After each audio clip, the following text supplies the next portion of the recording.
All right, we are back. We are back. Our apologies from the Lapeef Network. Chat, can you do me a favor? Put a one in the chat right now if everything is good with the stream. The last stream was choppy, so if you are just now tuning in, we had to switch streams. So hopefully this one is good. Put a one in the chat right now if we are good to go, and the show will begin. Thank you guys on the panel as well. I know it was too early and that happened. Hit the like button again if you haven't already. It's very important you hit the like button because most of you done it on the first stream, but this is a brand new stream. So hit the like button right now. Also, make sure you subscribe to the channel while you are there. Let me go ahead and shout out the sponsor of the show, Teej Handling Uncomplicated Skincare for Men. 30% off along with a free gift. That link is in the description. Feel the Teej. It's time to get our skincare in order, men, and that's the way to do it. And plus, you get a gift. Why not, right? Ladies, I heard that it is women, however y'all say it, friendly. So feel free to feel the Teej as well. They got some deodorant too. I have That's felt what- Prestige. It Hmm? feels pretty good. They have an exfoliating scrub. Mm-hmm. There you go. Feels nice. Okay, I'll check it out. Yeah. Buy Uh, it for your husband and then just steal it from him. Okay. I wouldn't suggest that. Here on the Lapeef Network, we do not condone stealing. Happy Valentine's Day. Valentine's Day, yeah. All right, let's go ahead and get started, man, with that topic that we had up there before, which is some people will see you as a dollar sign and you may be blind to that. Some people may see you as a dollar sign and you may be blind to that. Let me go ahead and play that clip once again. Of first generational wealth builders. You're the first generation that's doing it, right? Mm-hmm. You don't necessarily come from a family where you had a silver spoon in your mouth. And so you're learning things, you're expanding things, you're tapping into types of wealth that your family just didn't experience before. Absolutely. This is all new to you. How many times do we see those athletes, for example, or those in just different high visibility industries that come into a whole lot of money real fast, and then we see it having to be divided because this marriage didn't last, this relationship didn't last, this woman just came to take you for all you had, this man was only with you for your money. It goes both ways. So it's like, because we're not giving so much attention to this area, we're out here working and grinding and we're making more money. We coming up, and then you can't put new wine into old wineskins. And so then you're trying to put your money away, and then somebody else is just coming and taking it because you're not being more careful about the decisions that you're making as it relates to your relationship. All right, there we go. There we go. Some people will see you as a dollar sign and you may be blind to that. I'm gonna go ahead and start with Lady Downess. What are your thoughts? The time I wasn't gonna speak yet. I got something if you're not ready. Go ahead. Okay. So I think she was talking about like new money, like first generation of wealth building. I personally think, I know you guys call it vet, but I also think you should test people. Like, give them a tester, throw it out there to see if they're willing to build with you. And I think there are ways that you can check on people's what's the word? I can't think. Sorry. Whoa, am I frozen? Intentions? Nah, you're not frozen. When I'm looking at it, I'm frozen. Everybody's frozen. But you can hear me. Yeah, we can hear you. Yep. Okay, so I'll give you an example. When my sister met her husband, she was financially stable herself, but he was way more well off than her. He was a millionaire. And I personally think when someone comes into your life, they shouldn't be coming with their hand out. They should be coming to see if there's a way that they could make your life better. So she was seeing how she could assist him, how she could be there for him, how she could add value to his life. And there was a time where right before he was considering proposing, he put a test in place. He asked her, he said, hey, something went wrong. Damn, something did go wrong. God stopped it. I knew exactly. Let me just say this. I knew exactly where she was going with that.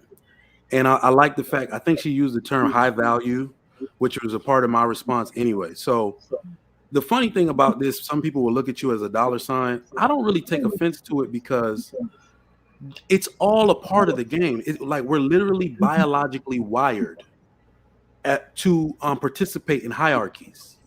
Biologically, we're wired to do that.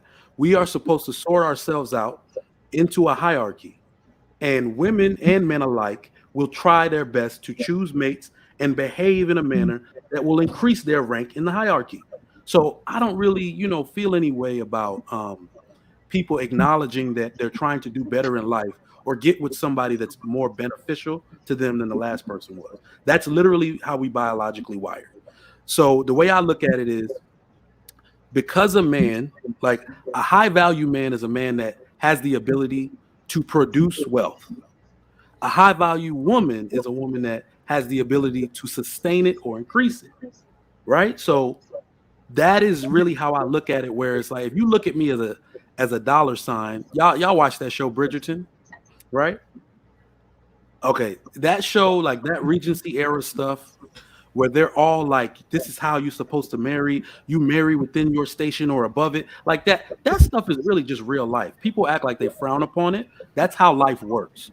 My father used to be very, he used to scrutinize my girlfriends a lot, not to their face, but behind the scenes, like, no, bro, no, that's not what you want.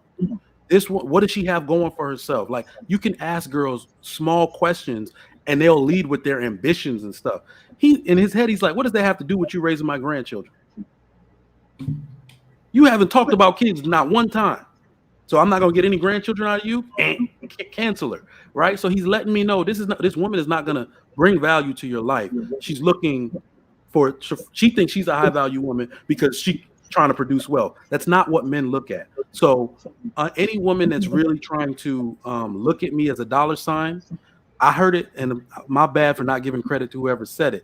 The other day said, men know they're being taken. We know that what you here for, but make it look good to me. Bring something valuable to the table as well. I know you here because I have ability to produce. I know it. So yeah, trick me a little. That's why they call it trick. Make me fall for the trick. Make me feel good about tricking. And that's all I got. So I'm going to give a personal story for this one. My husband had a whole lot of money stolen from him, right? From his first wife. So what he did was he actually put my name on his credit card, his major credit card. And he was going to see if I was going to take all his money. And me and him was in a relationship for 3 full years. And I mean, I didn't know that's why he was testing me. He told me this like a little bit before we got married, that's what he did. I did not know. I was just being myself. He took a chance and did that. Luckily, I didn't take or use all his money. Matter of fact, I asked before I, swiped and stuff like that. So that's kind of one way that he decided to marry me, because of that trust. But that was like a big risk, because giving a woman your credit card, obviously, I've seen women, they'll take a credit card and they'll just swipe it and, max the whole thing out and they'll be gone. But for him, he's like, well, I already lost a lot, so it ain't going to be nothing. I could just, do what he got to do to get it back. So that's one way he tested me, just because he wasn't sure if I was looking at him for his money. So you just never know. I think that, like what Kelly was saying, you should be test people to make sure, because today's time is different. There's a such thing now as scammers, right? That's a job today. You ask people, well, what do you do? I'm a scammer. Like, so it is what it is today. So just make sure y'all protecting yourself. I'm not sure how much y'all heard, but I do want to finish my story. Can I finish my story? My sister's husband, when she met him, he was very well off. And right before he was considering proposing to her, he did test her. He said, hey, something happened. I need to borrow $1,000. And then she was like, okay. She's like, is everything okay? And he was like, yeah, I just need to borrow $1,000. He didn't really need to borrow it, but he just wanted to see where she was. And she sent him the money, and he said he didn't use it. He just held it for a couple of weeks. He just wanted to see like how she was going to be about it. And he said she came through. She sent him the money, no problem, no questions asked. And he said he sent it back to her. And he's like, that's when I knew I was going to marry her for sure. Like that was the deciding factor, because I knew it wasn't all about the money, and she would have my back even if things went south. So that was the end of the story. Sorry, I don't know what happened. They're still married now? Yes, they're still married. Oh, that's nice. So she's not leaving that question. What do you think? It's about character. What She do you actually think he she was actually trying to helped figure out? him. She actually helped him exponentially grow his company. Which is why she's not leaving that money. Get out of here, Trigger Mike. Go ahead. I'm sorry, Jay. I'm sorry. You had a question. My apologies. No, am I coming in low or y'all can hear me? No, you good. Oh, okay. What do you think his I guess objective was? Was it to see if she was reliable? Was it like reliability and how she would handle it? So he actually told me this story, and he said that he wanted to see if she was in it just for the money, and to think that he could have possibly lost it. Would she still stick around? Number one, and number two, did she have it to give him if he needed it? Because if you're dating somebody that's just there for the money, they don't have it themselves, then how can I help you? I don't think you should ever date a woman that can't let you borrow $500 on the spot. Like if you needed it, like if you don't have it, like what are you doing with your life? But that's just me. But that when if a woman doesn't have $500 on the spot, it doesn't mean she can't be a good woman, mother, or wife. It doesn't, but it also means she doesn't manage her money well. Or she just doesn't have any, meaning she chose poor decisions, like, working at a certain place that you're not going to get any dollars. She's settling for less. So that's more of a mental thing, I think. So maybe she needs some help on getting better, a better career. Sometimes it could be like that. Yeah, and women are described like you're supposed to help a man. Help comes in all various forms, right? So, yeah, sometimes it's money. In fact, with a man, it's less of the time it's going to be money. It could definitely be other things, the time she's investing or time she alleviates him so he can actually go make more money. So women can help in all kinds of ways. But I also think it should be a conversation. Like, I don't think when people enter a relationship, they have that talk. Like, what are your expectations? What do you expect from me as a wife? This is what I expect from a husband. And a lot of times a provider is in that list, but that's not a conversation that people just sit down and have. Like, this is what I expect from a man. Can you provide these things? This is what I expect from my wife. I've had a conversation with my boyfriend. For anyone who doesn't know who it is, I'm like, what do you expect? Like, if we get married, what do you expect from a wife? He was like, no one's ever asked me this question. But yeah, I he think gave me a list. They should do that and stop wasting time. That should be like maybe the second date and just start asking now. First date. First date. Okay.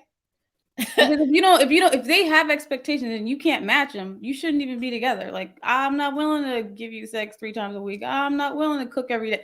Like whatever the list is, like, that's just not on my pass. You know what I mean? That wasn't his list. I was just. Yeah, no, I hear you. See, sometimes like with that sex thing, how does someone really know they can't give it 3 times a week? They might be able to do it more because they like having sex with that person. So that one is kind of like a little iffy to me with that question. I don't know. I've had a lot of guy friends say that their woman's like, I can do 3 times a week. And the funny thing about it, a lot of women act like that's a lot, but here's a caveat to 3-4 times a week. Every dude thinks he wants it that much until he gets a woman that can do that or better. Then he's like, whoa. So that's the funny thing about it. Go ahead and give him that. Give him exactly what he asked for. Facts. And you got a girl that can put it down. You're like, whoa, baby, I'm still recovering from. Like, you want it again? Okay. I kind of want to get some other people in there on this topic real quick.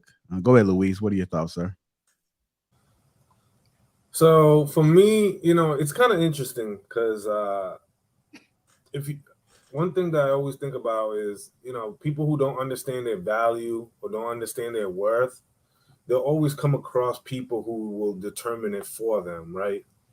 And I like to think and operate from the perspective that we all bring some sort of inherent value, right? And that's usually determined in money, time, network, effort, and the list could probably go on for a couple of other items. And then how you leverage that in relationships, right? Whether it's a business relationship, whether it's a monogamous relationship, so on and so forth. And I think that how you're able to kind of navigate that could kind of lead to much more fruitful, because obviously as men, we understand that there is something that we inherently have, whether that's the bag, whether that's the network, whether it's the lifestyle. There's always something, right?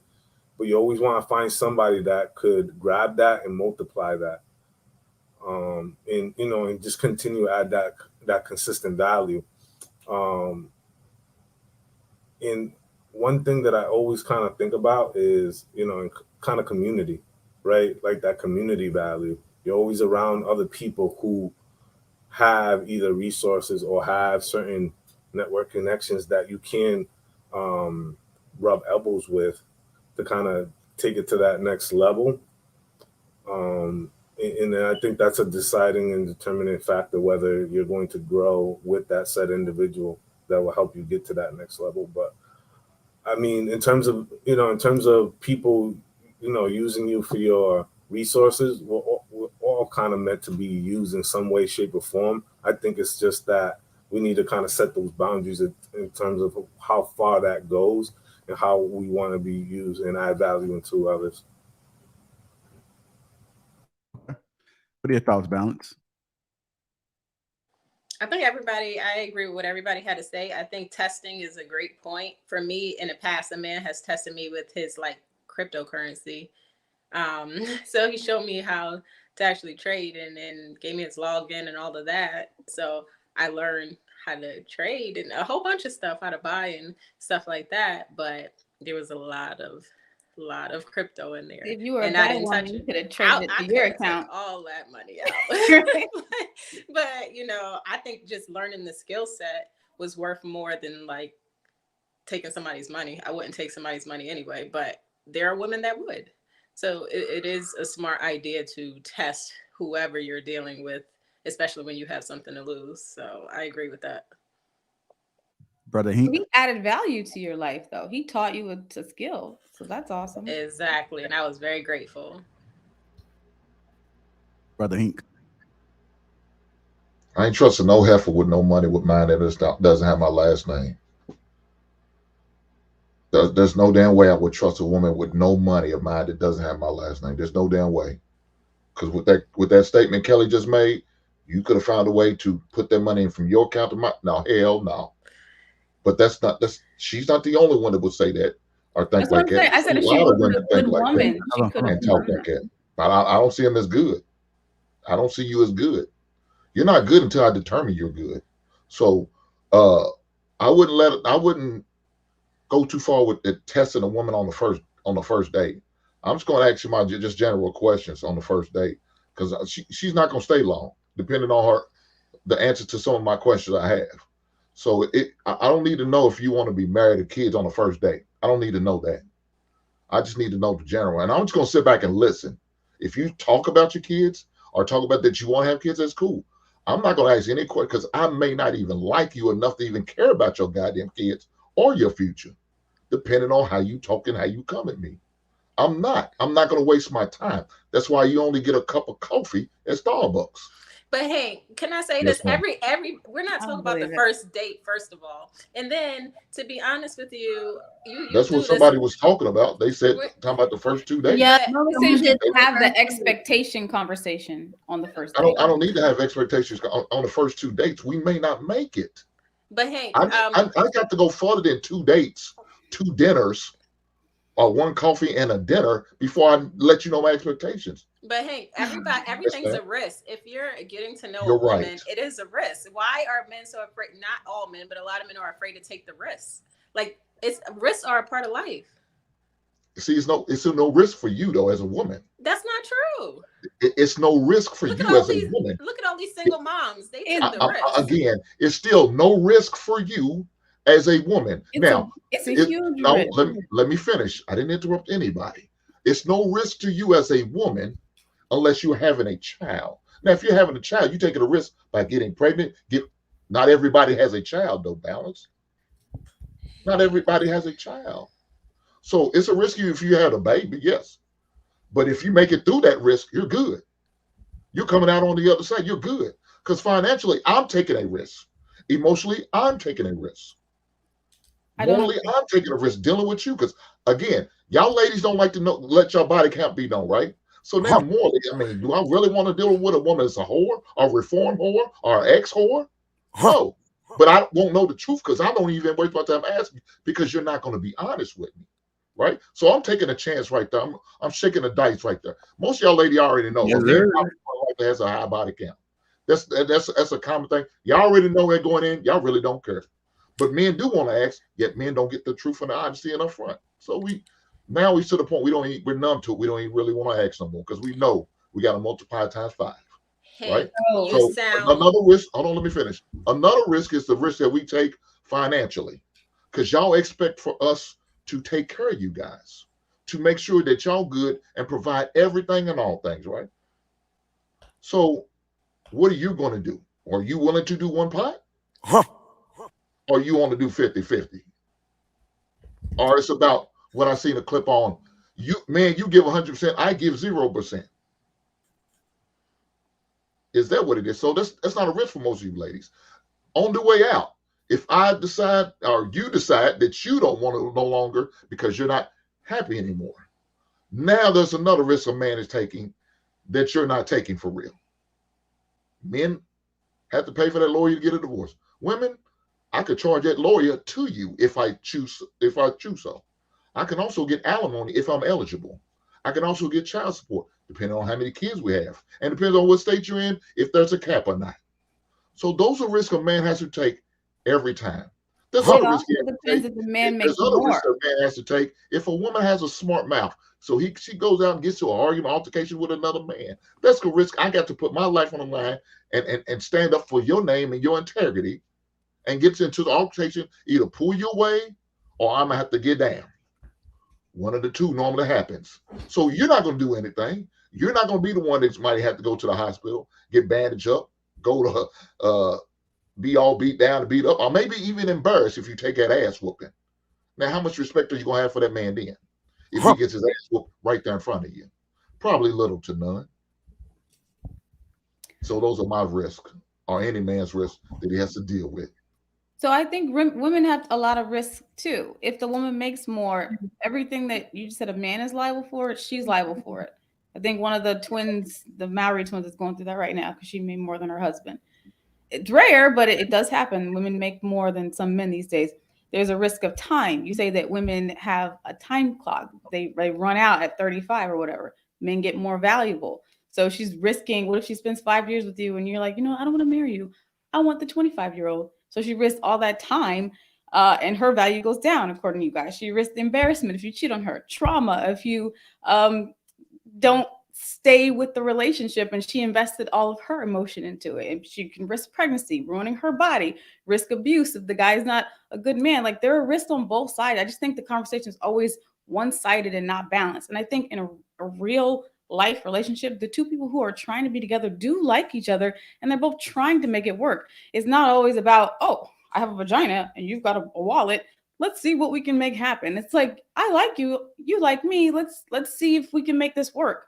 I hate that it's just I hate that it's just reduced to vagina and money. That just pisses me off. Because what about I actually like who you are and let's get to know each other. Kelly, but Kelly, we're not equal. Nothing about a man and woman is equal. Equality. That word never came out of my mouth one time. You said the same. That's equal, right? I said women have to take risks the same as men. It's not exact same risk, but it's and again, since it's not the same, it's not going to be equal. It's not going to be balanced. So that's just how it is.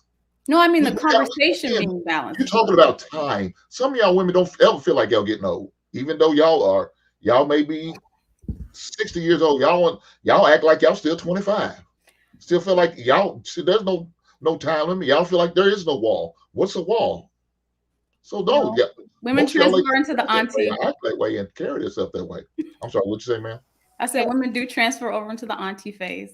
I'm starting to be an auntie. Go ahead, Louise. It's a risk. It's a risk on both sides because of the simple fact that both parties are coming together with no intention at all. You know what I'm saying? People are literally hooking up on the second or third date. They're not talking about their financial status, what situation they see themselves in.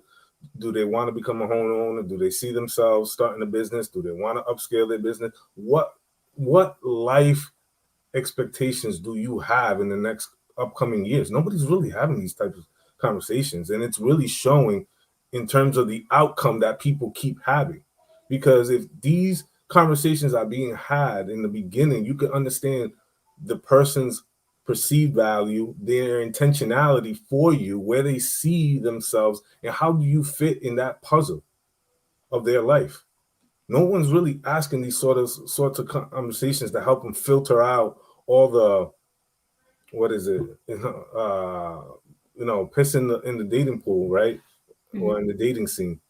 People are too stuck on, well, it's a risk for me. Well, I think it's a risk for both parties. And it's even more of a risk for the person who's not having no intention. If you're moving out here recklessly without no sense of guidance, yeah, it's definitely going to be a risk for you. Funky says it's half a risk. It's high risk for men and low risk for women. I think we both going there, like you said, with intentions. It's just are their intentions pure?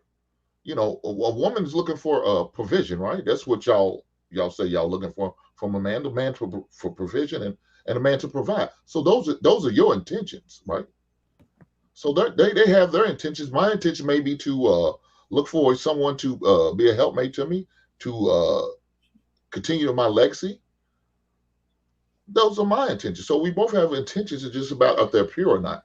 Again, the statement that was made, I would have learned to use that in crypto and put it into my account. You got some women with that mindset nowadays, with that same mindset intentions. They're looking for the man with the most money, with all the money, who's going to give them the opportunity to do what they need to do. A lot of women are just lazy, don't want to work. Just don't want to work because they just want to sit at home, be well taken care of. Hank. Yes, ma'am. You said you wanted to remarry, right? Yes, ma'am. I think you sound very jaded because yes, there are women. Good, ma'am. I know there are women that do lie about their body count, and there are women that don't want to work. But of course, those aren't the type of women that you desire, right? Yes, ma'am. You're right. You're damn right. Exactly. So you have women on this panel, and then you have women. I can speak for myself. We don't lie. We're not lazy. It's not that we don't want to work, but you constantly talking about those I don't know women. that, ma'am. You don't have to know. I'm telling you. What I'm saying is you constantly talking about all these other women that you don't want. It's not attractive to the women you do want.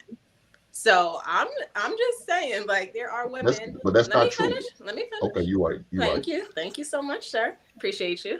So all I'm saying is that if I'm a single woman and I'm a quality, loyal woman, and I'm looking for a partner, I'm not right now, but if I was, I'm not gravitating towards a man that's saying women lie about their body count. Women are doing this. Women, it's like, I'm not going for that type of man because it's like, oh, he sounds very jaded. Like, I don't know what he's been through in the past, but I don't lie about my body count.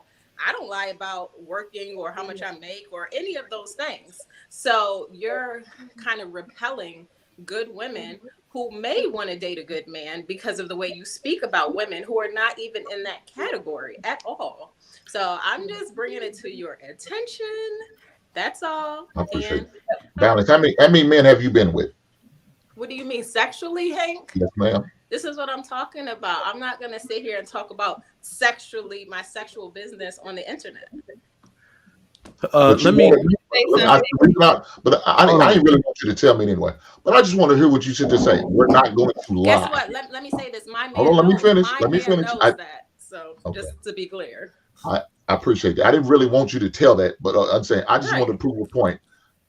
I don't really lie, and that's what you sit there and just express to me, right? Mm-hmm. Okay. I don't lie at all. I want to jump in there. I want to jump in there and kind of add something to what I think Hank was trying to say. So, what I believe is that what you said, Balance, made a lot of sense, except there's one caveat here.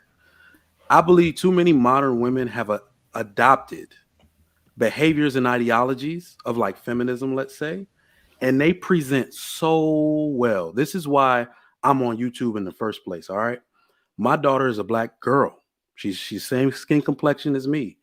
And when I see there's so many women on YouTube that are so well put together, they're so pretty, hair long, makeup done. They have good jobs. I know for a fact that my daughter is going to see this with her own eyes and be like, I want to be like that woman because they're so well put together. But then When you get into the other things such as relationships, the way they serve their family, their God, their outlook, it's all screwed up. That has never happened in society. And what I'm talking more so about is when a man, especially a black man, wants a black woman, when he is presented with so many options that are so pretty up front, right? But he just keeps hitting the same roadblock with ideology and the way these women present. So when you say that, oh, well, that's not the women you should want, a black man's going to struggle, because no matter how polished she is, no matter how polished she looks, you are going to hit a roadblock somewhere with her mindset. And you did not realize that she had the capability of behaving that way. Because if we were to talk about, any group of people on the earth, you would know that, hey, if a woman's soft-spoken and she this way and she comes from a good home, she's like this. You can expect certain behaviors from her. I think modern men are struggling with that now, because no matter what makeup of woman you put together, somewhere you're going to hit a roadblock and just be like, yo, her mind is screwed up. That's what men are really experiencing out here now. I wanted to say what Hank was saying and what Balance was saying. So, for example, you're saying that women are not going to attract to Hank because he's talking, I guess, down on women. But there are a lot of men today, especially, they like to talk about the majority of women that's doing these things. I know he doesn't believe all women are like this. He wasn't speaking to you per se. When I got with my husband, he told me he wasn't going to date no more black women. He told me that to my face. And I was like, damn. But I wasn't, I'm not attracted to you, because he's just coming from a space where that's how he felt. He's married to a black woman right now. It's not like it's going to hinder who he chooses to be with or the woman that's around him. Appreciating men that tell the truth is what women should kind of be attracted to, because a lot of men are not telling the truth. And that's a number one reason why a lot of women are, breaking up or single or whatever, because men are not being voiceful. They're not saying what they want. You're not even saying what you want. So you want someone that is truthful. And if you start off when someone can't tell you that, then that's going to make the relationship bad. As far as the majority of that he's speaking, I feel the same way. I come on these platforms talking about the majority of women. Not every woman is the same, but majority of women are the ones who are breaking up their homes. It's not like there's a lot of good women out there. Let's be real. Because if there were, a lot of us would be in great relationships, but it's not happening. Also, people that are not vetting properly, once you get in a situation where you're married and you have the child, you're kind of stuck. So if you didn't vet properly, you chose wrong, it doesn't mean that you can't make your relationship work. Those are choices. People are saying they don't want the relationship to work because, I should never married him or whatever. But if you're in a situation with children, you have to make it make sense. It's too late. And I feel like a lot of people are giving up. So why should people divorce because they're not, quote unquote, happy or whatever the case is, when vows don't talk nothing about that? So if we stick together and I'm not talking about toxic abuse, mental abuse. I ain't talking about that. It's very different. But there are relationships that don't have that and they're already out the door. So I don't know. Can I respond to you, Lady Di? You were just saying, the majority of modern women aren't good women. That's what you're saying? The majority of. Are you saying that the majority of modern men are good men? Yeah, there's a lot of good men out there that are not seen, because we're not talking about the men that women, quote unquote, don't want. A lot of women, and y'all been hearing this, and I'm seeing it. I've been seeing it for a while. A lot of women don't want this certain type of man. All women want is the same type of man, and it's not a lot of them. But there's a lot of good men that are making money, but they're nerds. They're not, they don't look appealing enough. He's too short. If you look up the statistic on how many men are short versus tall, that percentage of men, I think it's 14% of men that are tall. So what happens to the other percentage of men women ain't looking at? It's not that. The thing is, women want tall men, and most women are not tall. I'm 5'6", right? I'm 5'6.5", right? So if I want a 6-foot dude, then that's me, because I'm a little taller. There's women who's 5'1" wanting a 6'2" dude. So all those men that are not being looked at are good men. It's just that nobody wants them because we looking right past them. And that's the problem. There are a lot of great men out there. So my question was, do you believe that the majority of modern men are good men? Yes. So let me just add to that. Okay, so it's a simple equation. Remember, I said it's the mindset. That's what Lady Di is alluding to. The mind. So if we're gonna break it down simply, men will always have a mind to serve their woman. That's all it really takes. Look at how simple it is to be a man. She wants somebody to provide. If he puts a roof over his head, he could put a roof over yours too. You can move in with him. Right? It's really simple for a man to do those things for his woman, right? So men naturally have a mind to care and protect their woman. That's really all it takes to qualify for a woman, is to provide in that way. So that's why a majority of men are actually good men, because that's all they got to do to qualify. Like there are more Asian women and all of these women around the world than any other woman, and that's all those type of women require. So by basis on that alone, that is what that constitutes a good man, a man that's willing to do that. Now, a majority of the women in the world are not, or in America rather, are not willing to live under what the average man can provide, and that screwed up their mindset. That's why a majority of women, modern women, are not good women, because they have lofty expectations that are largely unrealistic, and they don't have a mind for men nor a mind for their family to serve them. That's why a majority, they serve themselves. They're extremely selfish. That's why women are not, like, it's represented in the stat. Women are fat now. They're getting fat. They're getting all of this, and their men still don't leave marriages. Women are the ones that leave. And I saw a stat. I don't know if y'all heard this before, but the men that actually do leave relationships, the two greatest reasons, is because one, the woman is addicted to some kind of substance and is hurting like the children, and the woman is presently not there because she's in jail. Those are like the only men that primarily leave their wives. So men don't leave no matter what the woman does. We are more loyal than the women. Therefore, we got to say most men are good men, because most men will just behave that way no matter what. And I want to say too, balance. So my first boyfriend actually was a good guy, right? But I didn't want him. I learned this early. I was 17 years old, got engaged, almost tried to propose or whatever. I did not want him because he wasn't confident enough. I think he has some social, like he didn't like to talk in public as much, right? That's why I don't want to be with him. But he was a good man though. And I said, nah, I'm good. And then I moved on. So I'm just giving an example because that's like my life. Men like that are being looked past. And it's not like, okay, he's not confident enough does not mean he can't provide, right? He can't be a good father. He could be these good things, but because they're not this guy that we want. Now, luckily, I got the guy that I actually wanted, right? But still, at the same time, you know, I got that later. I was 22 years old.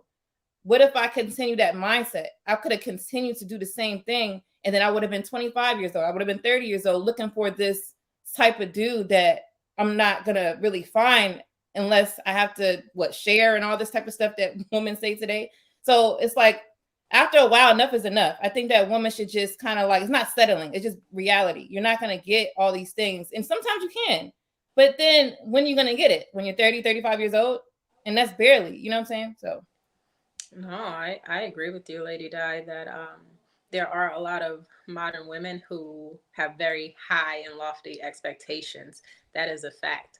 On my channel, what I love to promote is family. So I'm not going to take all my time and energy talking about the Pookies of the world and the men who don't take care of their children and the men who sleep with 30 women and have 5 women pregnant at the same time. I'm not going to focus on those men because a lot of those men do exist in our community. But I'm not going to make my channel and every time I'm on YouTube just about those men, because what is that serving? What is that doing? I put all my energy into pro-family. Yes, I'm talking about the modern women and the things they need to change and work on. But I think a lot of us need to be the examples that we want to see. It's so easy to talk about what other people are doing wrong and how women this and all men this, but they're not actually the example they need to be. So all I'm saying is if we put our time and energy on being the best that we could be first, you know, Michael Jackson says, start with the man in the mirror.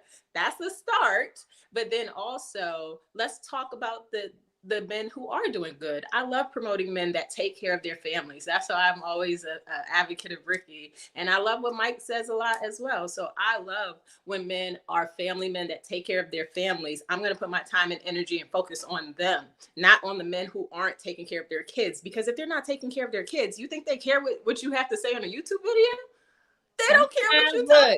No, they don't care what you talk. They don't even take care of their own kids. They don't care what you're talking about. You're not going to shame them into taking care of their. All I'm saying is that I want to focus on what makes sense. Like we need to see more examples of the men who do take care of their families and more examples of the women who are good women, who don't have to lie about body count, who are family women, who are nurturers, who are good women. And there is still modern times, but there are still good women out here. And I think we can't negate that. Like we can't just say, oh, all women or the majority of women are modern and they don't want to do this and don't want to do that. Let's have a balanced conversation. We could talk about them. But what I find is that we're always talking about them. Like, let's talk about both sides. That's my only thing. It's just the topic. So we're going to have diversity. There's no way we're going to sit on this panel and talk about all the great things in life. Like that's not going to make this panel good. So we're going to talk about the good stuff and you're going to have other people talk about the other stuff. Yeah, balance. That's the balance. So if someone like Hank want to talk about these heifers or whatever, let him talk about it because that's his part. That's his channel. So let him do his channel. You do your channel and there's the balance. There's nothing wrong with that. So like, go ahead. Well, another reason why it needs to be talked about, because we got to talk about more than, we're talking about just more than people of our age range, right? We got to worry about young cats. I got to worry about my son. So yes, I'm going to talk about certain women or certain things that women do or certain activities or behaviors or characteristics about these women to let my son know, don't you mess with these type of women. I got to worry about my future cousins, my nephews, cousins, my son's schoolmates and teammates. I got to worry about all that. I'm here for the men. Now, you women, I expect the women to talk to the elder ladies to get the knowledge from them and get all what you need from them and let them talk about however way they need to describe a man, a good man, or what they're looking for. But I'm here to talk for the men. Yeah, so, and ladies, I hope y'all in the meantime could get a message, learn something what I'm saying. But hey, for the most part, I'm worried about them hard ankles. So I do understand what. Oh, Coach Jay, go ahead. Sorry, I'm like, hey guys. Real quick, just to go back to the topic. I think that people should take control over the things that they can control. So if you're a guy and you bring money, don't be blind to, you can easily watch someone in their relationship with money, how they act, they will show you. And also too, with expectations on the first date, obviously there's a balance again to bring that in. You don't have to talk about, hey, do you want children? I just met you. But you don't also have to wait until, a year later. Like no one's saying that. I think you can feel it out. Because if I meet this guy and there's some red flags, why would I even bring up kids at that point? Like I'm pretty certain like this isn't going to work, but I'm just saying. And then back to the other conversation, I think it's kind of dismissive in a way to deny what's actually going on out there with men. I will say there's probably a reason for the manosphere and the red pill community and different coaches because of what's going on. If it wasn't, prevalent, they wouldn't be making any money. It would be falling on deaf ears, but doesn't mean there's not all. And I wanted to say too, if the woman for Hank or Hank's woman doesn't, if that's not her thinking or, what he's talking about, if she doesn't associate with those things, what he says isn't going to bother her because she knows, hey, I'm not that woman. I'm a good woman. Probably like why Lady Di was saying, her husband didn't want to date any more Black women, but she knew she was a good woman. So she probably was like, you know what? I'm going to show you that I'm not like that or whatever he had experienced. Knowing Hank's background, I can understand why he feels the way that he does. And when it hits a man's pockets, whether, it's what he worked, privately, or military guys, they get everything taken away. All their years of service, they can get that taken away, or she gets half. Not to say that the good women don't deserve it sometimes, but let's be real. There's a way to balance this conversation for sure. But I think sometimes that's going to be touching on the ugly part of it. And unfortunately, we know that it's been years in the making with feminism, the Frankfurt School, all of it. Look into it. I'm not going to talk about it here, but there's been things going on in the schools, and now they're in pre-K and on to high school. Women are being told things. We know it's, prevalent. So we kind of just have to be honest here. So that's all I got to say. Sorry, I wanted to get it all out. I'm like, let me take a breath. Okay.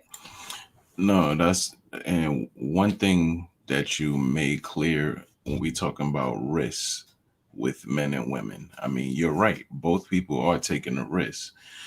The one thing that I think men fall into is the recovery from the risk. If it does go bad, the recovery for us, I would assume in large percentage, hurts. Our recovery is a lot better. If someone's taking your kids, if you go from a 5-bedroom house to a 2-bedroom apartment, if you go from you're flipped upside down. So when you sit and you assess that, our risk is much larger and nobody cares. You know what I mean? Whereas when you put it in terms of women, there's more of a support system in that regard. Whereas when we fail, there's nowhere for us to go, outside of our homeboys who could talk us through it, to kind of keep our sanity. There's no place for us to go. I was looking on Facebook the other day. It was funny. Me and my friend was talking, and it's a female friend of ours that posted something on Facebook pretty much complaining about bills. She's very attractive, Instagram shape and all of that. And she was like, oh, these bills is killing me right now. We knew what she was doing. And I'm thinking, if one of us went and posted that same thing, it'd be like, nigga, who cares? Why the fuck are you complaining about bills? That's being grown. However, I'm positive that if you would go to her DMs, you would see a bunch of superheroes in there. Like, are you okay? Are those bills hurting you? Anything you need, I'm always a call away. They get Damsel that in with distress. us. Yeah, it's like, we posted that same thing. It's like, man, suck it up, fam. Who cares, dog? You know what I'm saying? Figure it out. So there's a difference in terms of risk and recovery from taking a risk, because nobody cares. As a man, just get it done. As far as, somebody seeing you as a dollar sign, when you're dealing with somebody, I pretty much always say, I look to see if the person is bringing me water or fire. Either they're bringing me something that is sustaining me and, improving me, or they're bringing me constant problems or things that are taken away from me, and putting out fires. You have a situation that you need for me to resolve. Are you bringing me more water, or are you bringing me more fire? And if the numbers are lopsided by a lot, yeah, whether you here for the money or not, I can't deal with that. There has to be some balance. All right, y'all, we got to go ahead and. Can I say one thing just really quick? I have my points written down, so it'll be fast. As far as to Hink's point, I understand. I hear almost this frustration in his voice, because it sounds like it's happened more than one time, and it's something he's experienced, and it can be frustrating. So I think he's trying to get it out to where not only is he warning men of this behavior, but he can also help women understand what men think and how they think, so they can correct the behavior. So it's like two-sided on that one. To Lady Di's point, I agree with her because I know I have a lot of really nice guy friends, and I like to do this matchmaking thing when I meet somebody, oh, I have a friend for you. And I have a friend who is 5'6", not that great looking, makes $120K a year, really nice. He's a great dad, great provider, has his own home, his own car, drives a nice car, but women just won't like take the bait. But he's a really great guy. So I think that they're right. I think there are really good guys, but they don't fit in that package that women are looking for. Like if he could be repackaged and put into a prettier box, like women would go crazy for him, but he's just a little too short. Well, not as handsome, but he's a what woman will take him though? What woman will take him? Let's be honest. They'll get mad when that woman takes him. So yes, I know what you're saying. I'm not gonna say it. I'll say it on the Wednesday show. But no. Yeah. But yes, but that is true. And usually he has success dating outside of his race. He'll he hate himself. Oh, he must hate himself. He'll date like Hispanic women and Caucasian women, and they usually will accept him as is. But and then to your point, Trigger Mike, I don't agree. You said that your definition of a good man was him providing a roof over your head. I don't think that's the definition of a good man. I didn't say that's the definition of a good man. I said that women actually have a heavy burden to carry as far as proving yourself to be somebody like worthy of a wife, but men typically have it easier. You see what I'm saying? We have it easier as to far. Look at who is this world made of primarily. It's like there are more Asian women, there are more cultural and ethnic women that just want that from a man. So we benefit from that. That's what I'm saying. But in order to prove yourself as a wife and get chosen and all that, you have way more boxes to check than we do. That's what I was saying. Okay, that was it. I have nothing else. If you guys just tuning in, welcome to LAPEEF-ING Sundays. Make sure you guys hit the like button. Also, make sure you subscribe to the channel. Got a few super chats to get to. It's not a super chat, but this was Jay. I asked the panel, can you give advice on how to be a wife or husband if you haven't been one? Yes, if you've seen it done correctly. If you grew up with a father and a mother and they were married, I think so. All right. We got Ed Hill says, 499 also member says, my pot money for Unc Hink. He say, well, try to leave him alone. All right, shout out to you, Hank. JC $10 says a lot of modern men that are making $60K a year will treat women very well, but most women don't want a $60K lifestyle. They don't care about being treated well. They care about being maintained well. Factuals. Marcus Evans $5 says, talk, Lady Di, with the prayer hands. Marcus Evans $5 says, what to the panel, Trigger Mike correct about women of today adapting feminist analogies. Salute to you. Marcus Evans again $5 says, is it me or did Balance change the subject from the men that Lady Di was saying to Balance talking about the Pookies, which is a small group? That's welcome to the Green Gang. Maury became a member. Shout out to you. Welcome, Maury. Another member, Machine. Shout out to you, sir. Marcus Evans again says, the low-key gaslighting is amazing. Let's see if we had anything else come through. I think we just did. Freudian slip. 499 says black women were Freudian. Freudian. Freudian. Okay. I never used the word before. Black women were the first community to reach financially parity with its men. The other communities are catching up and experience similar issues. All right. Anything else? I think that's it, man. This might be one more. Yeah, that's it. Thank you, everybody that has supported the channel. Appreciate you. And shout out to our new members as well. Welcome to Green Gang. If you want to become a member, that link is pinned to the top of the chat. That is the quickest way to. And also shout out to the sponsor, Tiege Hanley. Uncomplicated skincare for men, 30% off along a free gift. Hit the like button. Also, make sure you subscribe to the channel if you haven't already. It's time to go ahead and move on to our next topic of the night. Afternoon, rather. Women being more impressionable. We have, you guys have seen these guys before, and you've probably seen this clip. I've been wanting to get to it just to kind of get you guys' thoughts. Think a little deeper when you see it, because we already discussed about men dating younger women, but just look past that and see if you guys can pull something from it. Here's the clip. Younger women tend to be more impressionable. I think older women, you know, in my experience, you 30, 33, 35, the experiences that you have at that point is just, you know, a little bit too much for me. And I really think in some cases you really can't teach an old dog new tricks. So I prefer you know, my women to be of the younger variety. If a woman wants to respect you and give you the respect to lead and be her partner, why do you need to have that level of power over her if you're not trying to manipulate someone? See, it's not power, it's impressionable. I've never seen a successful partnership where the other person wouldn't allow themselves to be impressed upon. If I'm a person and I got a vision, I got a plan, I got a whole program, I would think that the person that wants to be with me is willing to learn and willing to adopt some of the ways, or even some of the principles that I have. That's not impressionable. Impressionable is basically getting someone to do what you want them to do because they're easily swayed and easily persuaded to do what you want them to do. Who said that? Did you make that up? Well, I like when you hire somebody, you look for somebody that's impressionable. But why would I listen? Right, so you can train them. So you can, when you hire somebody, you're about to train them. Now, and that's why you want them impressionable. I'm about done with the women on that show, man. I'm telling you. Just throw away the whole generation. Go ahead, Trigger Mike, speak on the women being more impressionable. What are your thoughts about it?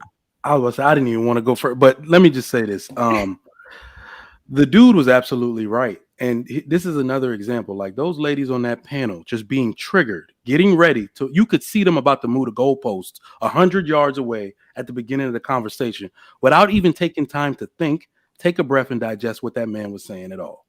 All right. Yes, ladies, a man needs to have the ability to impress upon you. You can call it whatever you want. You could call it power. You can call it whatever. He needs to have the ability to sway the mind of his woman. And women are too quick to think that is in a detrimental or, devious type of sense, right? Like we see now, women got to understand that not only should you be impressionable, that is just a synonym for submission. Women keep saying that they have selective hearing where they want to be conditionally submissive. Well, I'll be submissive if. Well, I'll be submissive if.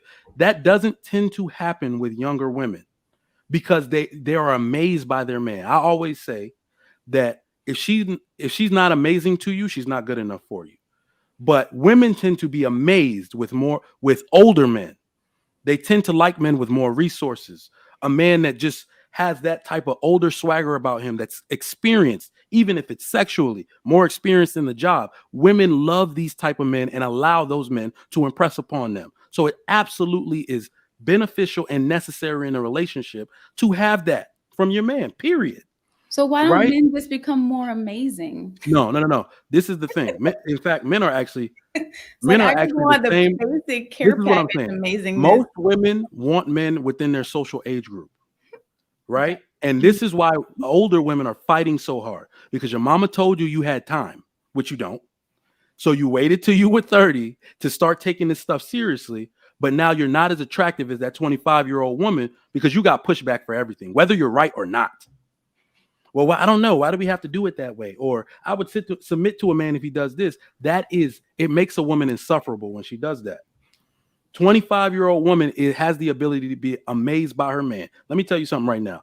I am a homeowner. I drive a nicer car than I used to.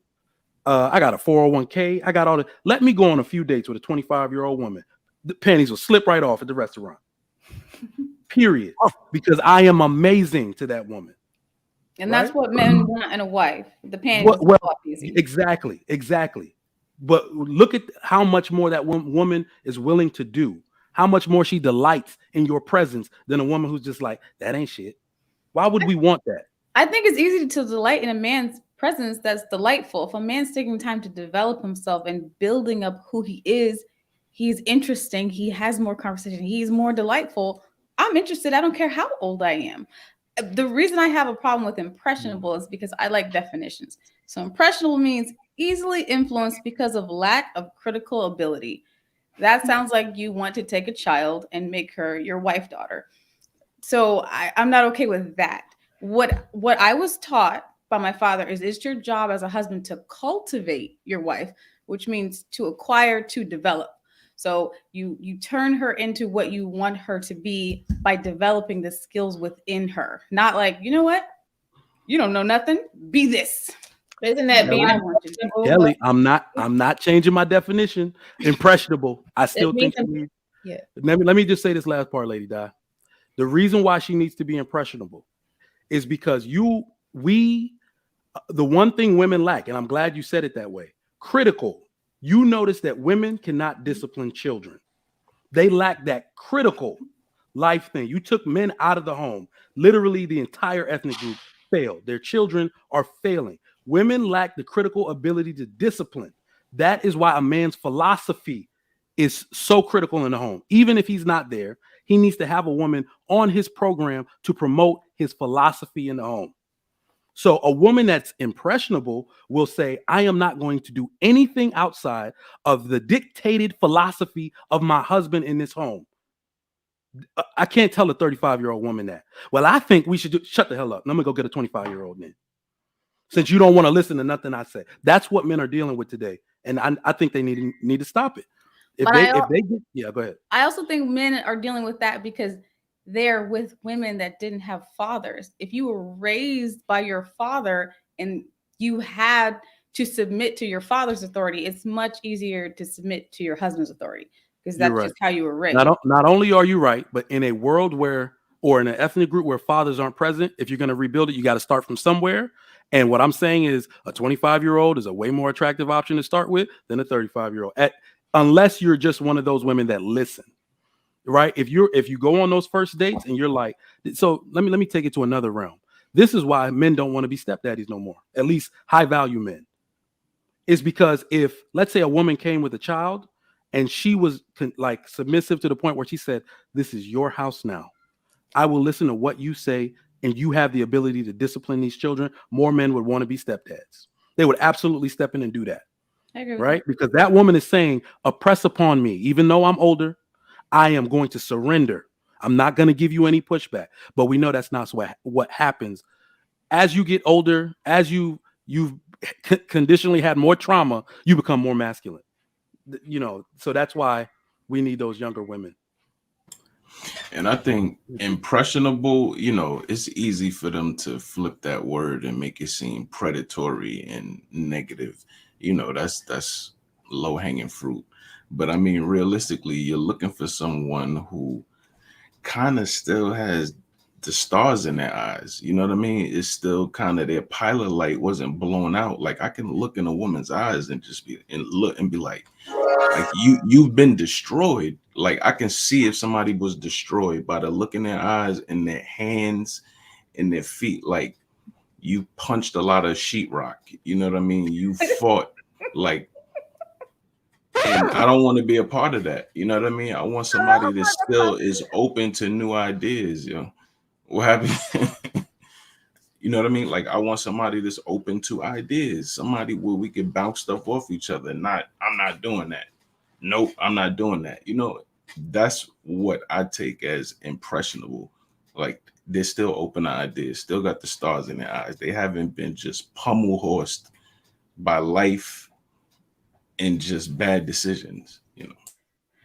I wanted to say and add, yeah, I didn't like how you could tell that they were just going to the bad faith place with training or manipulation as far as impressionable. Okay, I'll offer an alternative. How about coachable? In that sense, you're opening yourself to growth because let's be honest, no one is a finished product. And there might be things about this man, because I'm a woman, so I'm going to speak about dating men, that you're going to have to grow to, depends on his circumstances. Maybe he works all the time. I don't know. Regardless. And you're right, Trigger, right? They will still have a problem with coachable. But I was almost thinking about, Jay, when you were talking, and I don't know if this is a good example because I don't want to use an inanimate object, but when something's brand new, it's different. I'm not going to use that though, because humans, you're not brand new unless you just came out of the womb. So whatever. But even with like an animal that's been abused, they act different. Like they wince even if you don't mean them any harm.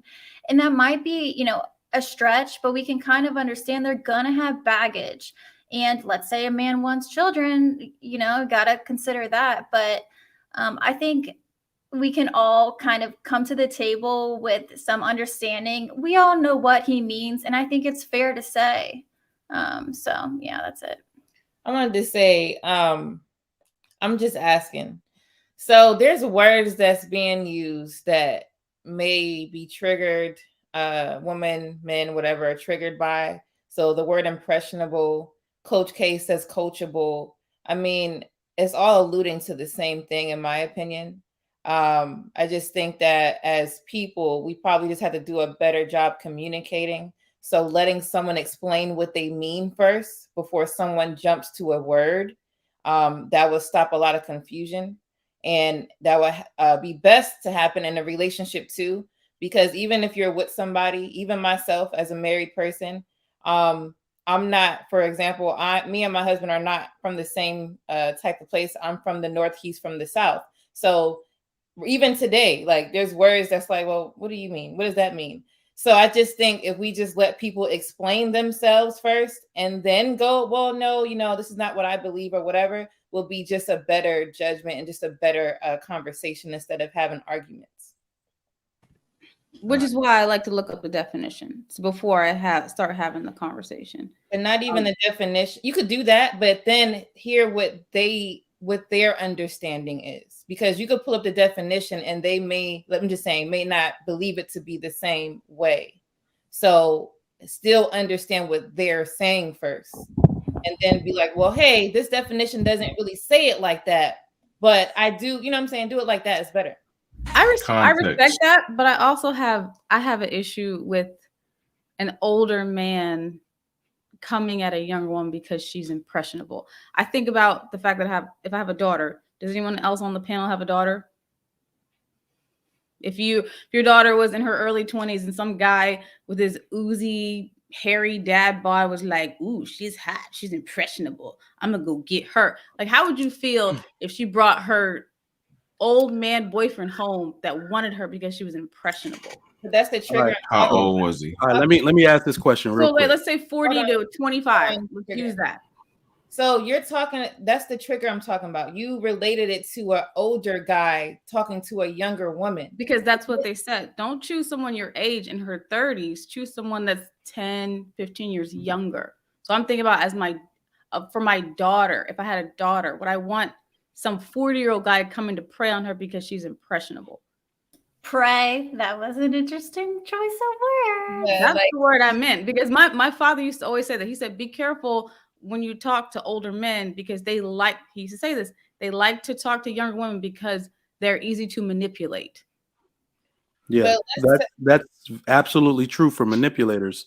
But I do have a question for you. Are men the leaders in their homes? Yes. Doesn't a leader should have the ability to train, coach, impress Absolutely. upon the follower? I completely agree with that. Yeah, I mean, that's why men, you have to have somebody to be able to do that. And it's not that you go looking. I'm telling you, I don't even know if y'all noticed, my wife is older than me. But everybody doesn't have my level of dominance. I'm just gonna say it. So my wife, to me, she acts like she's 25, like, you see what I'm saying? But she's able to be impressed upon. So right? If your daughter's 25 and she brings home a 40-year-old man, how do you feel about that? I'm perfectly fine with that. You are.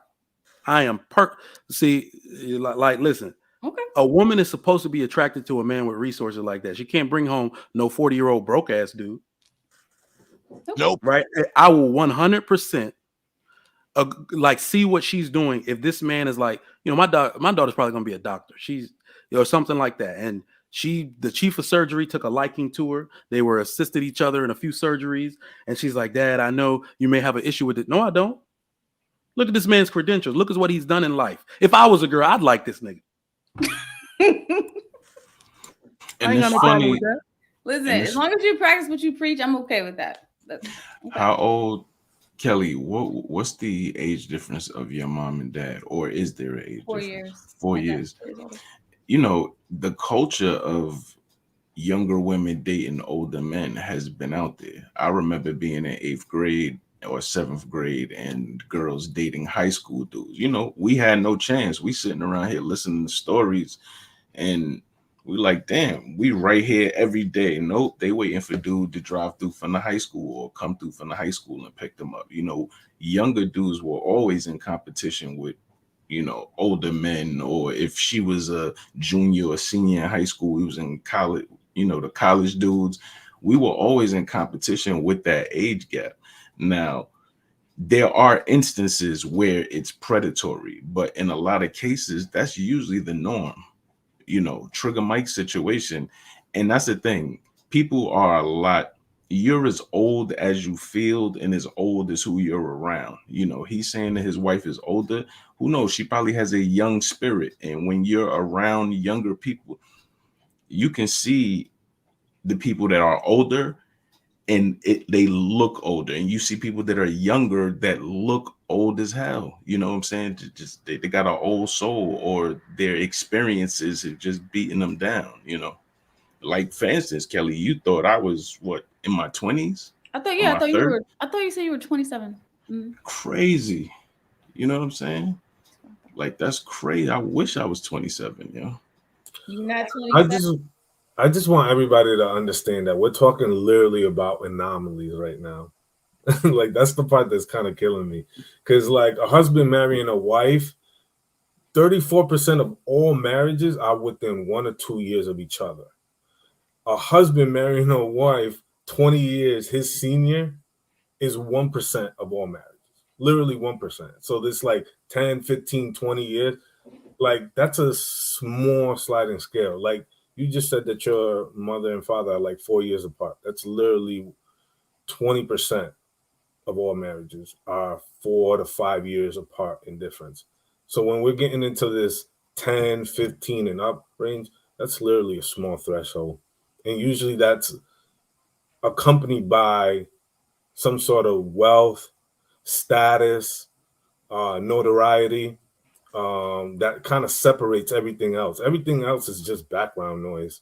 You know what I'm saying? Most people who are in community or proximity to each other, dating each other, today I see they're usually about 5 or 6 years apart ish. They're within that range. The great majority of people who are really successful are probably within that 2 to 3 year age gap. Nobody's really having these huge, like, dating gap experience, and they're not lasting long. They're probably a short term, probably a sugar baby, etc. But it's not the norm. Like, we're literally focusing on like the 1% of people that we literally don't see on our day-to-day life. All right. I didn't know the stats. I was just going by what he said. Yeah, he just whooped all our ass, by the way. Like, well, what are y'all talking about? Like, I don't know the stats. Let me go to Hink, brother. Your thoughts? Man, I'm concerned about some of these words. Y'all talk about predator. Look, if they're younger, you want a younger woman because she listens. You know, is she more impressed with? Yeah, maybe so. Because a lot of these older women, they don't listen to shit. They don't want to listen. They just want to do their own thing, and you got to accept whatever they have to offer. So why not? If that's what a man's into, or he's looking for that type of woman, and not one he could just teach and coach or be impressible to. Maybe she's a better listener than you old heads. Maybe you old heads need to learn a lesson or two on how to listen from these young kids. The good books, I always say we can learn something from kids, from a child. So maybe y'all need to take better notes and sit back and watch them. Mommy 3 Love in the chat said y'all want women who are watching Coco Melon. You see, never mind. Mommy 3, we're gonna have words. Mommy 3. Anybody else want to give final thoughts? Anybody else wants to swear Yes. now? I think the clip you played was from Eat at the Table, or Yes, Tonight. Eat at the Table. Oh, okay. That's exactly why I don't like watching that show. I really don't. No, that might have been. Or Tonight's Conversation. Yeah, that might have been. I don't watch that one either. But I'm just saying, like, these shows, I feel like they always convolute the point, and I really, really dislike that. There's a huge difference between a predatory man and a man that's a leader. And it really bothers me that they always convolute the two. The man should be the head, the leader, and he should be able to tell you what to do. Even my man told me to get on his program. Like that's how it should be. And the fact that we want to say that that's negative or wrong is terrible. The man should be the leader. And if you can't trust his judgment and his leadership, you shouldn't be with him. Like, I'm not even going to make it about age, because you could find a woman that could get on your program in any age. Honestly, it depends, I think, on her background and how she was raised. I agree with that. It depends on if she had a father figure and if she had, a father or a father figure in her life. So that's not really an age thing. That's an environment thing. And that will show you if this woman could take your leadership. But to make it a negative it's a feminist movement that I really cannot stand. The man should be the head and the leader. He should be able to come in and say, hey, we're going to do it like this. And you should be able to say, okay. Like, I don't understand where we got away from this. And that's why we have so many families that aren't sticking together now, because we're trying to change the dynamics that actually work. So I think for our families to be successful again, we need to keep it with what works. The man is the head and the leader. The woman submits to his leadership, period. My man even told me one time, he was like, if I'm wrong, we're going to be wrong together. I was like, sure, you're right. Like, it is what it is, because he's going to take the responsibility of that. And I'm fine with that. And Lady Di, I'm sorry, not Lady Balance, you have a Christian background? Yes. And I'll leave it there. Yeah, but that sounds like what we called we was talking about a little bit earlier, right? A risk a man has to take to dealing with a woman who doesn't want to listen. So we understand, so even some of these young women, they really don't listen like that, but they're more impressionable to take in or listen than some of these old heads. Old heads don't want to listen to shit. They're set in their ways. They not moving for nothing. Again, they don't want to accept what they are. They want to go out there and hang out with their daughters like they best friends. When you need to sit your old ass down and go read a goddamn book, knit a sweater or something. Knit a sweater. I think men shouldn't choose or marry women that don't submit to their leadership. If she doesn't submit to your leadership in the courting, dating phase, you shouldn't marry her at all. You shouldn't even be around her. Like, choose the next woman. That's my... Yeah. Will you share, just for the audience, just for women that, maybe want to be married, and the men that are picking, will you share balance, like what that looks like? What? Say that again, Coach K? I'm sorry. What you just said, like, if a woman's not submitting, like, you shouldn't choose her. Will you just share, like, at least like a couple examples? Absolutely. And we're talking about in the dating and courting phase. If, like, say, for example, if you ask your woman to do something as simple as, it could be something so easy. I don't care. Picking up your dry cleaning. And she's like, well, why I got to do that? Like, it's simple things that aren't a big deal. If she makes a big deal out of it and can't even submit to the small stuff, you shouldn't marry that type of woman.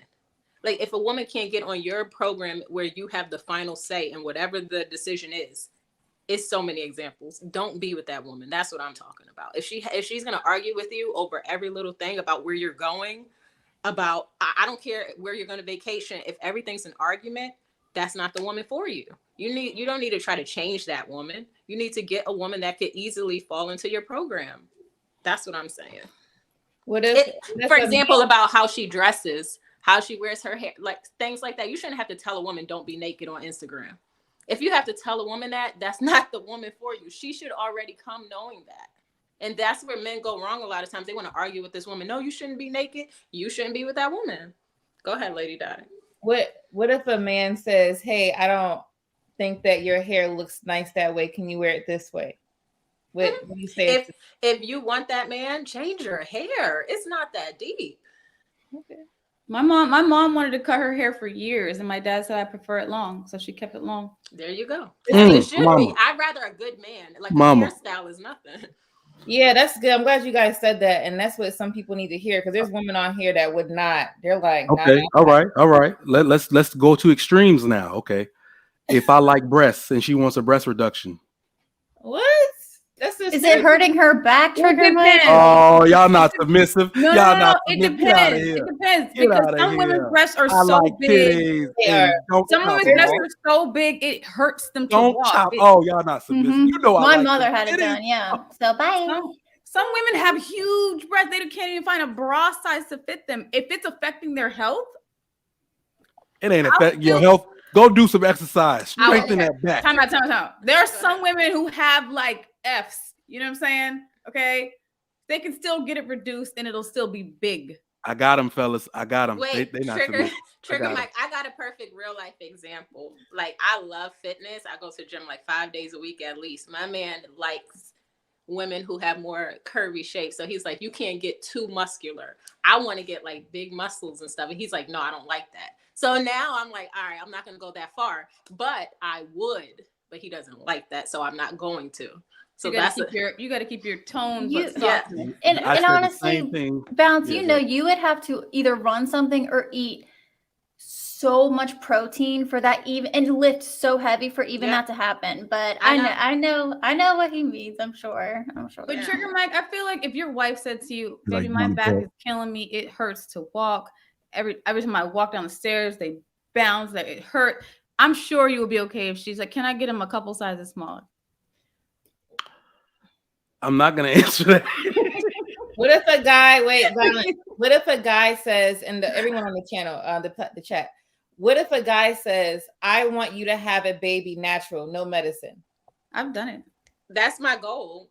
That's the only way I want to do it. Yeah. It's very painful, but it's worth it. Yeah. You don't, Cappy McCappington. I'm calling it, because women say that until the labor start. You're not talking about. But if you've done it, you're not talking about it. You're not talking about holistic women who like don't believe in vaccines and eating meat and all that type of stuff. No, I'm more of a holistic woman. Okay, I'm talking about like a regular, normal woman that they would take the epidural. I don't want to take it anyway. So, all right. So I wanted to give birth to my son in a bathtub with nothing. My mom gave birth to the first 3 children in a home. She didn't even go to the hospital. She just did it natural in the house. Had a midwife come.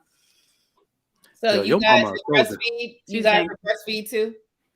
Yeah, I breastfed. That's the only way, Lady Di.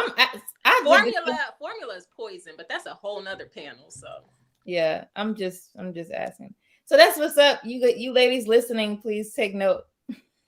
All right, does anybody else want to chime in on this topic? Whatever's best for the child. I think you should do that. I even didn't get relaxers back when I used to get relaxers. That's when I stopped getting relaxers and went natural when I was pregnant, because they said I didn't get my nails done because they said it could affect. Yes. Yeah. Facts.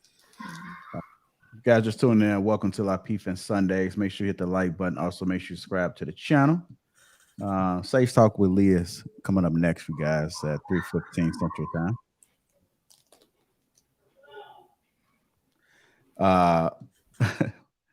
Hit the like button. Also, make sure you subscribe to the channel. It's time to move on. Let me get to these super chats real quick and then we move on to the next topic. Shout out to the new member, Mommy3 Love. She became a member, so salute to you. Welcome to Green Gang, Mommy3. Charles Key says, ladies, you don't have to do anything. Asian women are almost taking black men of the street. Maury just became a member today. Also says, older single women seen everything, done everything. They're jaded and not easily amused. Literally no point in even going after them. Told you. Darius Horton said $5 says, less experience in the world, more easy to show my woman the world. King Spark 57.99, 19.99. Also, member says, I want my women like wet clay. It's only a negative if a man is evil, but if he is honorable, it's a beautiful thing. Shout out to Ricky Williams, 4.99. Also, member says, women aren't meant to be preserved. Once things are experienced, it's hard for them to release these things, positive or negative. It's a double-edged sword. Maury, $10 says, men don't consciously go after younger women because they're impressionable. Just like how women don't go after older men because they're more experienced. It's all unconscious biology, evolution. Marcus Evans, $10 says, my mom is 10 years younger than my stepdad. Been together for 22 years. Women have always been attracted to older men. This is wild. Ash 1999 also remember says, JR, great show. Lapeef Network definitely has some Christian feminists on various panels. The men know who they are, aka soft girl acting. Trigger Mike, Hink, Jay, Lady D, and Coach K speaking facts. Darius Horton found out says, question then. Are we looking at this the same when older women are looking for younger men? Edward Shaw 499 says, shout out to Balance Codes. That's why I left my girl. She doesn't want to submit, but just talk. Charles Keys Sr. $5 says, ask your girlfriend, how many times did your dad mop the floor? Never is the only answer. Run. Marcus Evans says, good one, Trigger Mike, with the $5. Let me see if I missed anybody else. I always have good ones. I don't know what he's AC talking about. $5 says, big breasts causing back issues. Posture belts on Amazon selling for $15.99. Submit. Oh my God. Brother Ali says, women on the panel. Women don't argue with men. Why the chat watch men argue with women on the panel live in reality, brothers? Just double check to make sure I missed nobody else. You got another one just came out. All right.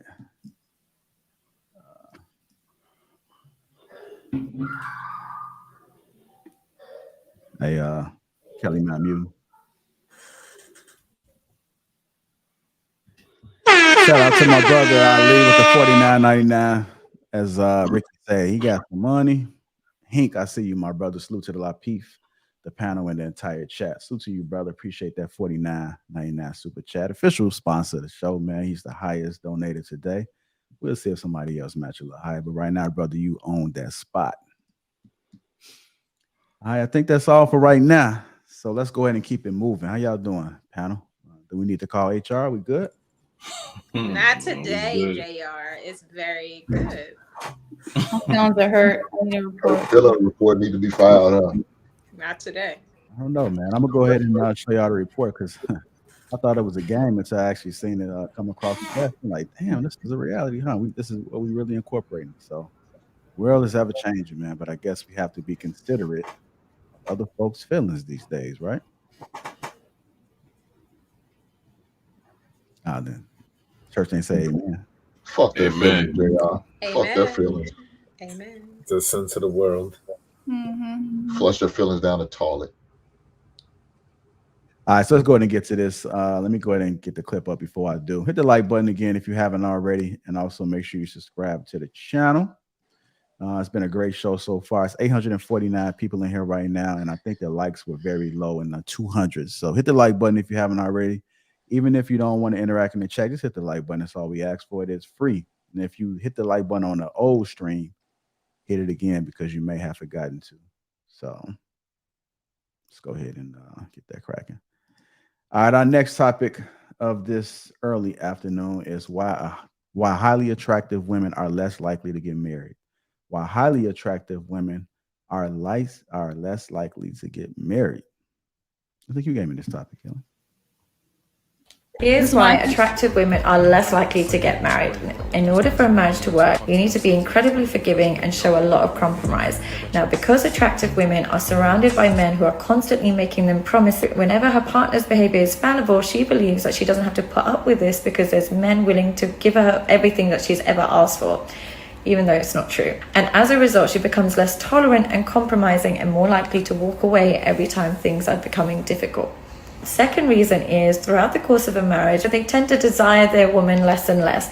Now, attractive women, they find this transition very difficult to deal with because they're surrounded by men who are almost tripping over themselves to tell her how beautiful she is. When she's with a man who slowly is becoming indifferent to her appearance, she finds this very difficult to put up with. So instead of accepting that this is a natural process, she'll simply replace the man to receive the same validation that she's used to receiving all the time. And as a result, she's less likely to settle down. So she basically just answered the whole question. What are you guys' thoughts about it?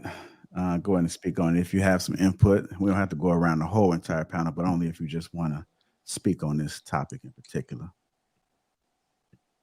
Go ahead, ladies. Well, first, I didn't know if that was a man or woman, dude. She looked like a woman. Don't do that. The hell, I'd be yes, goddamn. She did. Don't do that. All that damn makeup. All that makeup. She did have a lot of makeup. And some Oh, filters. she looked like a Marvel character. Get out of here. And some No. filters too. That's a woman. She's in the UK. She's a guardian of the galaxy. You ain't telling me nothing. She's a bro. And the filters though. She's a bro. I can't with y'all today. I don't know who wants to go first, but I'll go first. All right, go ahead, Balance. The floor is yours.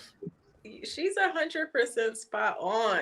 A lot of women do not want to settle, and they think that because they have good looks, that means that they have all these options. They don't know the difference between a man that just wants to have sex with you and a man that will spend the rest of his life with you. Two very completely different things. And again, these modern women convoluted. They're like, oh, look at all of these options. My DMs stay packed. That doesn't mean these men want you long term. They just think you're somebody they may want to take down because you're good looking. Like, that is not the same thing. And you could tell by the numbers, by the stats, that's why a lot of people are not getting married. They just think they'll have better, they could get better, and it doesn't work out for them in the long run. And it's unfortunate because I want to see more married people. You know what I'm saying? Balance, I got a question for you. For the women that are thinking that way, how would a woman determine if a man is just trying to get in the draws, or if he's considering her long term?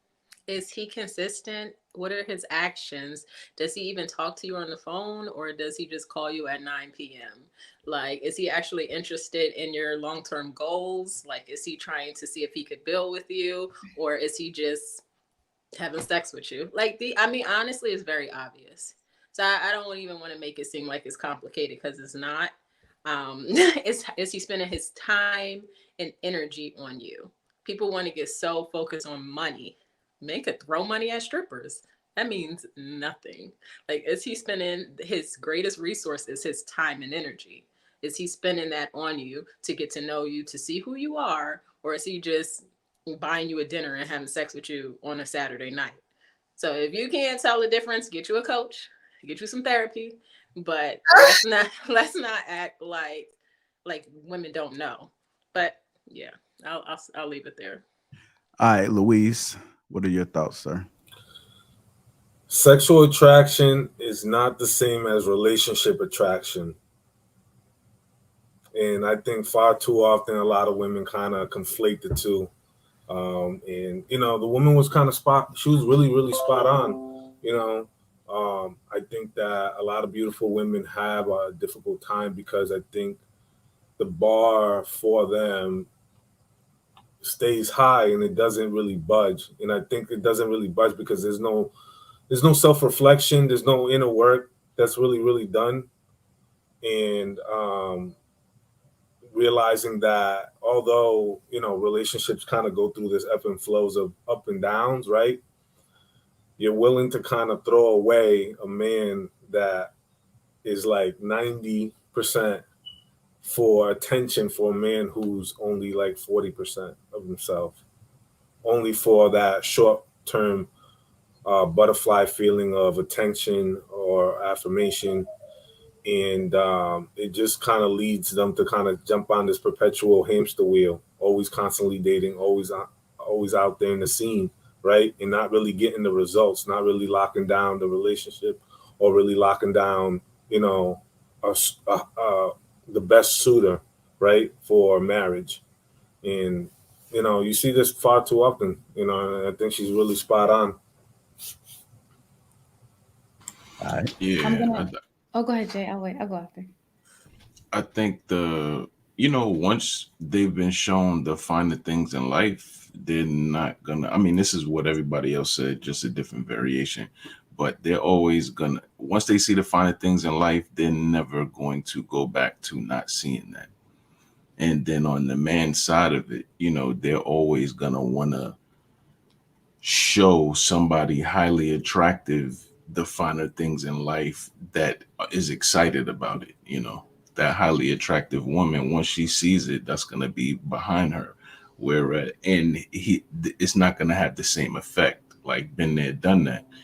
And then they're constantly aging. So once they age out and there's nothing you can show them to impress them, they're not going to accept anything less. And a dude is not going to stick around if they don't feel appreciated from showing somebody the finer things in life that they're not impressed with. So they'll eventually age out and be, you know, that sexy grandmother that you see on TikTok, you know, with her onesie on, showing you what she got. Yep. And you like, damn, grandma's bad, but grandma's alone as hell. Yeah. To add to what Jay is saying, because I'm on the same wavelength as him. Attractive women are, yes, less tolerant, less cooperative, and all of that. But I think it speaks to the culture of overindulgence that we have. We have that in every facet of life. So men are overindulgent in the areas where we succeed. Women are especially overindulgent in this one area. Really attractive women have a lot going for them. Because everybody knows, even women, when an attractive woman walks in the room, you can see them doing all type of stuff that they dress like, because the person to compete with is here. So that attractive woman, or the most attractive women, always have their pick of eligible bachelors, right? So if we're talking about somebody being chosen, that's the way we need to phrase it. They have their pick of the dudes that are eligible. And where they make the mistake and overindulge is that women are naturally hypergamous, but your hypergamy is supposed to stop once you've been chosen, right? So it's like once you get chosen, that's it. Hypergamy over. I got the best available dude. That's what they don't understand. The best available dude to you is who you're supposed to rock with.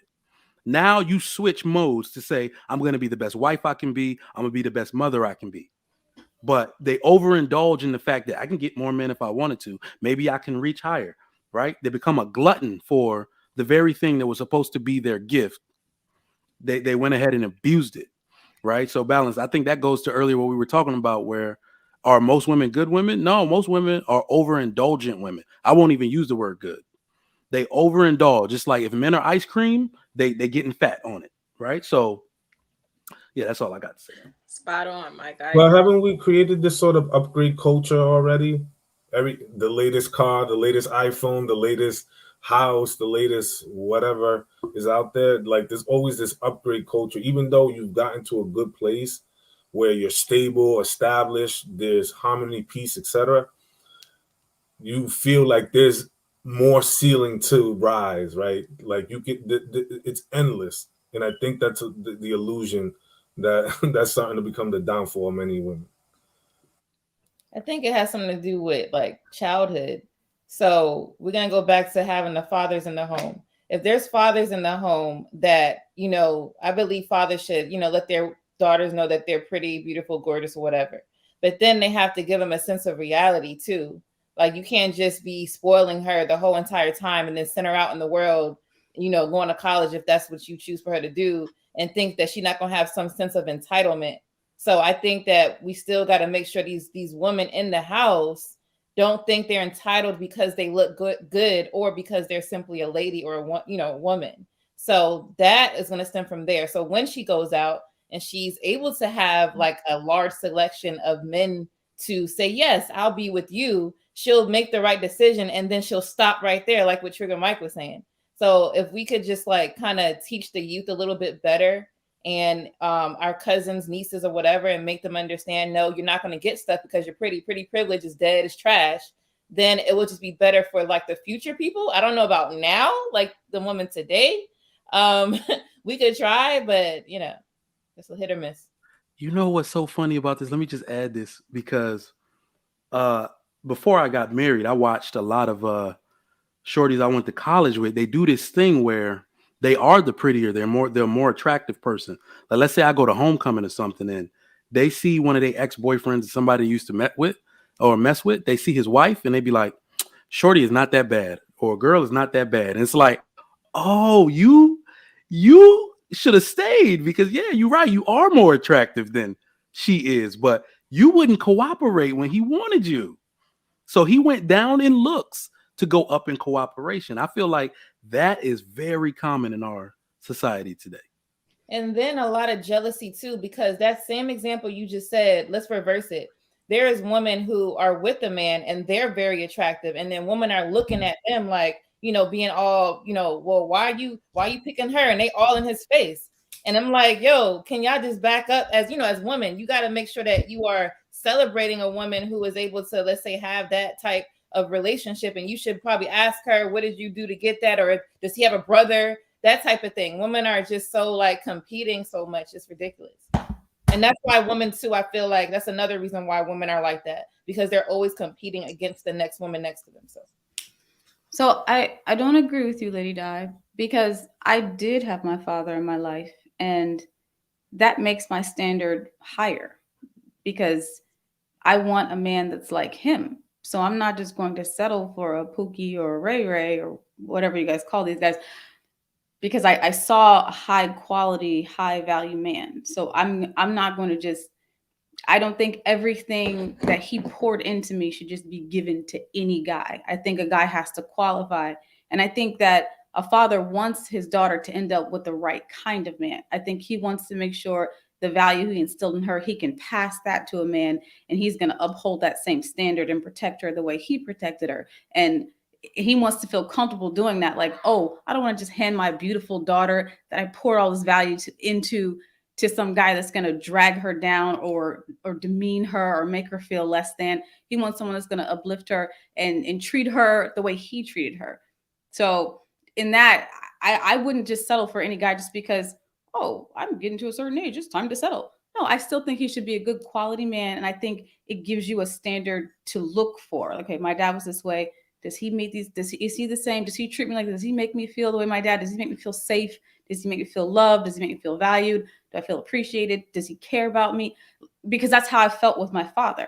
And expectation wise, I do feel protection is important, but it's also a spiritual thing. It's a mental thing.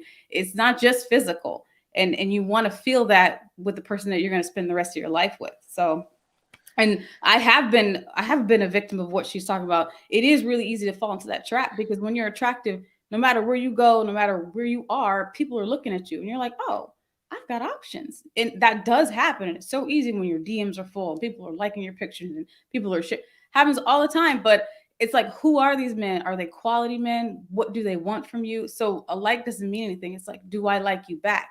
Are you offering me the things that I need that I feel will be safe for the rest of my life? It's not just just, I don't know. I'm done. And that's where a father comes in. And that's because the father would be able to show you how to discern that flood of inboxes. You know what I mean? Because essentially it's a gift and a curse. I mean, I can only imagine, being highly attractive. You're literally like one Big Mac meal away. You know what I'm saying? You sitting in there with your headphones on and high value man rolls through, he'll snatch you up out the window, it change your life changed. And once you get a taste of that, now your whole perspective is changed. Like, wow, I just had a damn headset on in the McDonald's drive-through, and now I'm on a beach in an island I can't even pronounce. You know what I mean? Shit is just that drastic, and it messes you up. But like you said, if you have a father, you're able to say, okay, this is an experience. Although I enjoyed it, this shit is not reality. No, my father used to make me give gifts back. Like in middle school, high school, guys would bring me stuff. He's like, why did he buy you shoes? I don't know. He just gave me, he's like, take it back, give it back to him. He's going to want something in return. And we were like the girls in school. We were not allowed to date. They were like, you can't mess with the Kelly girls because their dad's a pastor and he's not going to go for it. So they just knew, like I've had guys even now reach out to me from school. They were like, yeah, we just knew y'all weren't going for it. So we didn't even mess with you. That was just a waste of time for us. We knew we couldn't get you. So I agree with what you're saying, Kelly, all the way. But see, you had your father up in, even now, right? Your parents are still married? My dad passed away last year. Oh, I'm sorry to hear that. Okay. Well, I was gonna say like before, like when you were younger, like after high school or in your college years, did you allow him to help you pick a guy? Mm-hmm. Yeah, I would. If a guy's interested in me, I would bring a picture to him before I even started dating. I'm like, Dad, what do you see? What do you think of this guy? What does he look like? Do you see anything? Should I even waste my time? I would have phone conversations with the person on the phone on speaker. My dad was like, I don't like the way he's talking to you. I don't like this. He would vet them before I even will go out with them because I want to know. I'm not going to waste my time on someone my dad didn't deem valuable for me to even date. because men know men. Men hear what he's like, I can tell he's running game. He's controlling. I don't like that. And he's like, okay, I want to have a conversation with them. And if they're not okay with meeting my dad or talking to my dad, why do I need to waste my time? So when your mother, that's a good point. When your mother got with your father, how old was he? Well, how old was your dad? My dad was 28 when they got married. He was established at 28. I'm trying to see, like, if your dad was established at 28 or something like that, your mom gave him a chance when he wasn't established, or did she give him a chance when he was? He was the assistant pastor of a church when they got married. So that's what he did full time. He was a pastor. Okay, so you trying to look for someone like your dad, like all the way, not some. So what my father would always tell us, he said, you need to realize that it took, from the point where I met him, as a person that understands who he is. He said, you're not going to meet a man at your age that's like me. It took me years to develop to become like this. What you need to look for is a man that's coachable, who's willing to learn, who has who is a student of life. They're not like, this is who I am, you just need to accept me. They're willing to learn and be coachable and be developed as a man. And then that's why I don't really go with this rhetoric of how everybody talks on the panels. Not everyone, but some people. Like my dad would train people up and he would cultivate them and he would teach. He didn't just take a man like, okay, you have a penis, you're a man. He's like, this is how you become a good man. This is how you become a good husband. He would sit couples down and he would coach someone how to have a successful marriage, because he lasted 38 years with my mother, 5 children from the same 2 parents, and they stayed married until he passed away. Like he was the poster child for how to have a good marriage. He has a great relationship with all his children, great relationship with his wife. My mom will not get remarried because she's like, I'm not going to find a guy better than your dad.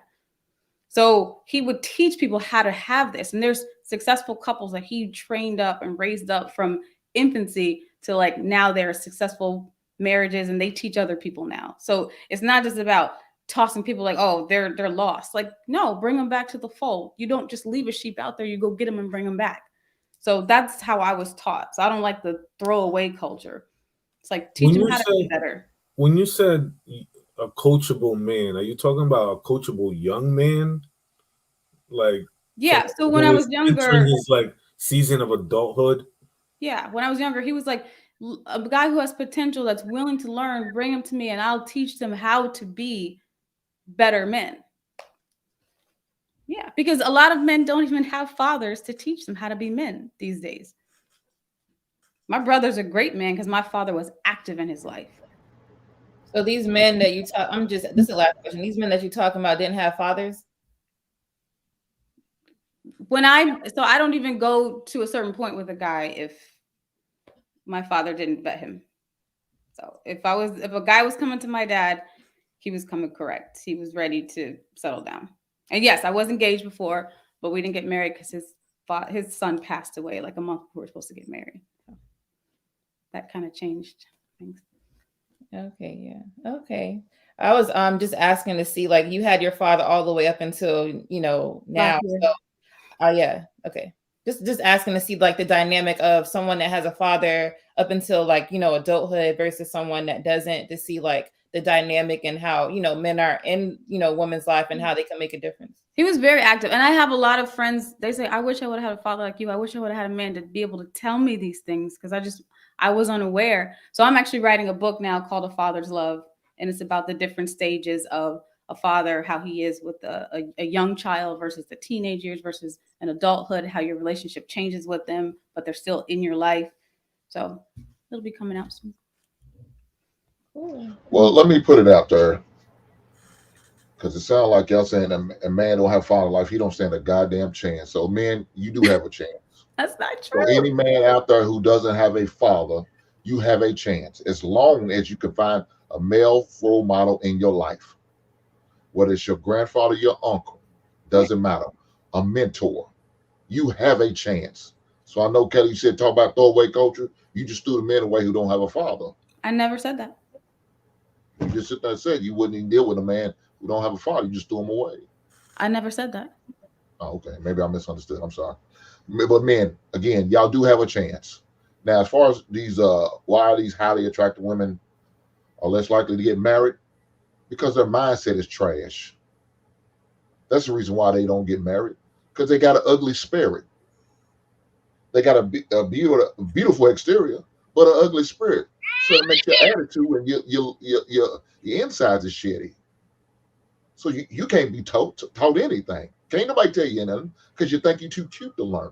You think you're too beautiful to learn. You think you're pretty. So you allowed your privileges to maybe pass and ship and not be work hard at whatever you need to do to work hard. Maybe work on your attitude, maybe work on your mindset. You didn't feel like you needed to do it because of your beauty. I'm here to tell you, your beauty ain't shit to me. Don't mean to give me the average looking woman a 6. I'm gonna make her a 7. I'm gonna turn her into an 8. And I'm not gonna do it a goddamn lot of makeup, surgeries, eyelashes, or wigs, or weave. We're just gonna make it that way because that's where you are. You're a beautiful person to me, and the eyes and the beauty of the beholder, and that's all that matters. So y'all pretty girls keep on enjoying the single life. Y'all be down in Florida, buying y'all some cats, and y'all gonna be a bunch of Dorothy's, Roses, Blanche, and the rest of the golden goddamn girls. Hey, Florida's awesome. Now, those girls too. And just so we're clear, I never said that. The guy I'm dating now didn't have his father in his life, but he had his grandfather in his life. So that doesn't make him throw away. That's not what you okay, I understand. Maybe I misunderstood. I'm sorry. This just reminds me of, I don't know if you guys have ever heard that, or heard the saying that, you know, if there's an attractive girl, like there's still someone out there that's tired of her shit. So, which is a joke, but you know. Absolutely. Some truth to it. Haha. Absolutely. Yeah. Anybody else want to speak on it that haven't spoken on it already? Has everybody spoke on it? Or somebody dodged it? Nah, everybody spoke. Okay. So we shouldn't shame nobody right now. I'm not speaking on it? Nah. Okay, I thought y'all wanted. Did you have a chance to speak on it? I like his style. I like it. I'm sorry, but Corey came out. You guys haven't already, make sure you guys hit the like button. Also, make sure you subscribe to the channel. Go ahead and get through these super chats real quick. Oh, it's smelling all right. Women are more attractive. Oh, my fault. Oh, go ahead, Jay. You got it. Lamont R. Davis, $5. Women are more attractive sometimes, have poor character, and usually have more narcissistic character traits. Charles Keys Sr., $5 super chat. I would not date Miss Convos in Balto, but in the DR, she's average. It's okay. I don't want to date you either. I'm already dating. We're good. Just the Rules, $5 super chat. Peace, Lapeef family, excuse me. Highly attractive women to me are feminine, humble, pleasant, modest, spiritually inclined, and cultural. Yeah, he's probably from like Ethiopia or something. Marcus Evans, $5 super chat. Mostly everyone is cooking, and I agree with Brother Hank. Let the women learn the hard way. That's all the super chats that we got right now. Appreciate everybody that has donated thus far. Like Ali still holding that title, man, with the big $49.99 50 balls. So salute to you, sir. Now it's time to get to the meat of the conversation. I know the ladies like the. I guess they called Coach K's attention. Try to do something different. There's a different tone. So I know that tone seems to aggravate people's ears. So no. Please stop, JR. All my TLA headphoners on the panel right now. I know that's probably aggravating the mess out of y'all. It's time for y'all to upgrade, man. Anyhow, let's go ahead and get this show rolling right now. Moving on to our final topic of this early afternoon is why women cheat on good husbands. Why women cheat on good husbands. Balance, why are you smirking? You like, rewind that, chat. Y'all look at that balanced smirk. I want you to go first. I nominate thee. All right, let me go ahead and play this clip. We're going to go to balancing first. I'm going to play y'all favorite lady of the hour. reasons why they do this. The first one is pre-existing insecurities. What I mean by this is they either grew up being unsure about their level of attractiveness, or they were abandoned by a parent, maybe it's a single parent home. What that does is that it makes them hypersensitive to neglect. Anytime they feel even somewhat neglected by their husband, they will seek validation outside. Second reason is having too much idle time. Now, women, unlike men, when we have spare time, we like to fill it up with connections rather than activities. So instead of using that spare time to do more things, we'll actually use that time to connect with people. Reason, and I actually think this is the most important reason, it's when they feel too safe. What happens is when a woman feels too safe with a partner, she starts to assume that he will never leave her and accept unacceptable behavior, and therefore she's more likely to take the risk of doing something that will jeopardize the relationship because she believes he will never leave. What? Hey, y'all leave Explain her that last alone. part. Feel too safe, so you cheat. Well, look, women are very complex this way. You understand? So, Gamora speaking fact. Gamora. Bro was spitting. I'm telling you. Bro. She looked more like a woman in this video. Shout out to the Transformers. All right, hold on. Like before we go to balance again, Leah's be live at 3:15 p.m. Central Time. I know you ladies don't like the topic. I can. But it's always. Yeah, but this is what Leah's speaking about. I think he got a different spin on it. I don't know if you guys know who this guy is, but find out at 3:15 p.m. Central Time. Was there a bug on that lady's wall behind her the whole time she was talking? You could pull it. Am I tripping? Am I tripping, or is that my screen? You're not tripping, bro. You're not okay, tripping. Yo, that bug was not going nowhere. Yo. Oh man, bro need to clean his house up. Oh no, yeah, big bro. All right, go ahead, balance it. The floor is all yours. Like why women cheat on good husbands? First of all, that is a woman. I'm just gonna leave that there. But that video bothered me. I know she's a psychologist and she's in the UK and she does work, but that video bothered me. Women who cheat they cheat because they're cheaters and they don't have good character. What? Like it is what it is. A cheater is a cheater because they don't have good character. Like it doesn't matter if you're treating her bad or good. If she's a cheater, she's gonna cheat. Like you can't tell me that, oh, treat her so good she's gonna cheat on you. No. If she has that in her, then she's already that person. So that's why I keep saying that vetting is so important, because people aren't vetting these people properly and they're not testing them because maybe they're afraid, Hank. They're not doing a test like they should. They need to test these people, test the character of a person, period. Like these women, they don't have character and that's why they're cheating. It doesn't matter if you treat them good or bad. They're going to cheat if that's their nature to cheat. So I don't really agree with anything she really said in this video at all. It was really confusing. I didn't even. Anyway, there's a lot going on in the video. There was a lot. Yeah. So how do you know if someone's a cheater though? Yeah, how is it in someone, I guess? Yeah. So I talk about character all the time because I don't know why people act like it's so hard. Like, does this person steal from Walmart? Can you trust this person like with your bank account? Like we just talked about, Lady Di. Like there are simple ways to test people out. And I don't know why people are running from the test and running from the risk, but you can test people. People are just not doing it. Like, is this person honest with where they are? It's simple ways to check and see. Well, I get that, but there are people who don't steal from Walmart and they're still cheating. You're right. And just like you'll never really know if a man's going to cheat on you, right? We could say that too. But yeah, you do. How do you know, Mike? No, keep going. I'm writing. I'm going to bestow my wisdom shortly. Like, like at the end of the day, like what's this person's history? What is their history? Like, I mean, the way they live their life the past 10 years could tell you a lot. Like learn that person's history. I'm gonna leave it there. So did you want to continue, Lady Di?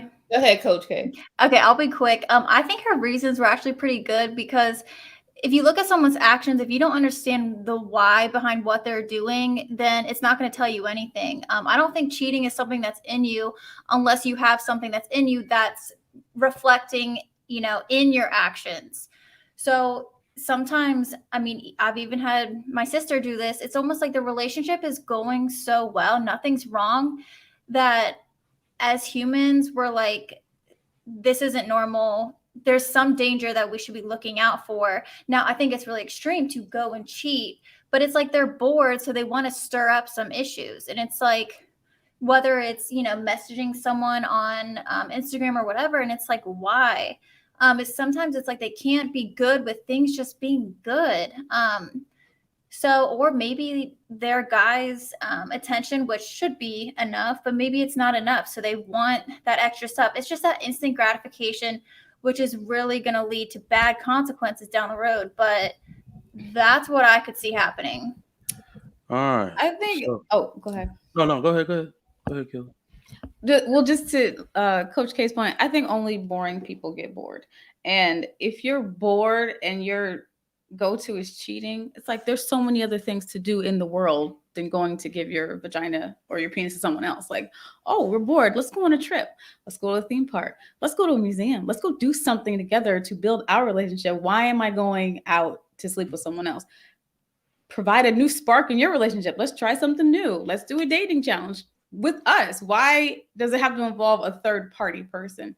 So I don't see the point in that. I know it's probably a reality in some people's world, but I don't believe that you should cheat ever. If you don't want to be in a relationship, then end it. Some people will say to the next person. Some people will say, like, and I'll be quick, like marriage, that could be boring, but it's like, so what? Like, boring is not a bad thing. If anything, it's just sustainable. It's just freaking life. You know what I mean? So it's like, why is there anything you have to do because it's boring? And I would even question that person, like, is it actually boring, or are things just smooth sailing? Like, but I'm with you there, Kelly. It's crazy. Yeah, we're bored. Let's go on a trip. Let's go do something. I mean, Kelly, you're really speaking more to well-adjusted people. That is not what we have anymore. A well-adjusted person with the right upbringing, the right outlook on life is always going to choose healthy outlets for their boredom. So we got to get into why people are choosing. And even, you know what? I'll take that back. Split it. Even well-adjusted people are now choosing unhealthy outlets to express themselves, such as cheating. I heard a fact that said, or I read some stats, and there are more and more studies out that say women cheat more than men. Now, naturally, there are studies that can go either way, right? You self-reported and whatever. I believe that stat 100%, not because it was against women, but I'm going to tell you why I believe that. Women cheat on good men because they are ruled by their emotions. Women are actually more impressionable, just like we said earlier. Too many women have outlets to seek attention in this dopamine-driven society. That's why I believe that to be true. 100% women cheat more than men do, simply because you have access to it. A man is the best side piece in history. If a woman came to me when I was single and said, I want nothing, I want you here on Wednesday, I'm going to get the hotel, knock me through the roof, leave me alone and don't call me, I'm doing that for 20 years straight. You see what I'm saying? Men make the best side pieces. All right. So that access, that dopamine hit that women are looking for, it used to be search for healthy outlets to relieve yourself of boredom. Now women are trying to keep up with their friends, or wow, she's going out and I'm here with the kids, and they're not learning how to focus and achieve joy in their present situation. They want to live that Instagram cycle of their prime over and over and over again, which is why they look for that validation in other men. Right now, I'm going to tell you right now, from the time I got married, we were dating to now, I'm boring as hell, but I ain't got no choice. Our kids are young. What I got time to do? You working like crazy, trying to build yourself and your name up. I'm working like crazy, trying to build myself and my name up. A bunch of men might not be as resourceful as me, but some of them are just more exciting at this very moment. A woman is going to have to digest that and look forward to the great part of our relationship, of when it's going to get better, because our children are young. Not go out and cheat on me because I ain't got time to do much right now, right? But Trigger Mike, So- that's not boring. That's super sexy. A man that comes home every day, that's sexy. To a well-adjusted woman. Right. Who wants right. a dude you don't know where he is? Oh my God, he got off at 6:30. It's 9. I wonder where he is. I haven't heard from him. Get the hell out of here. That's not cute.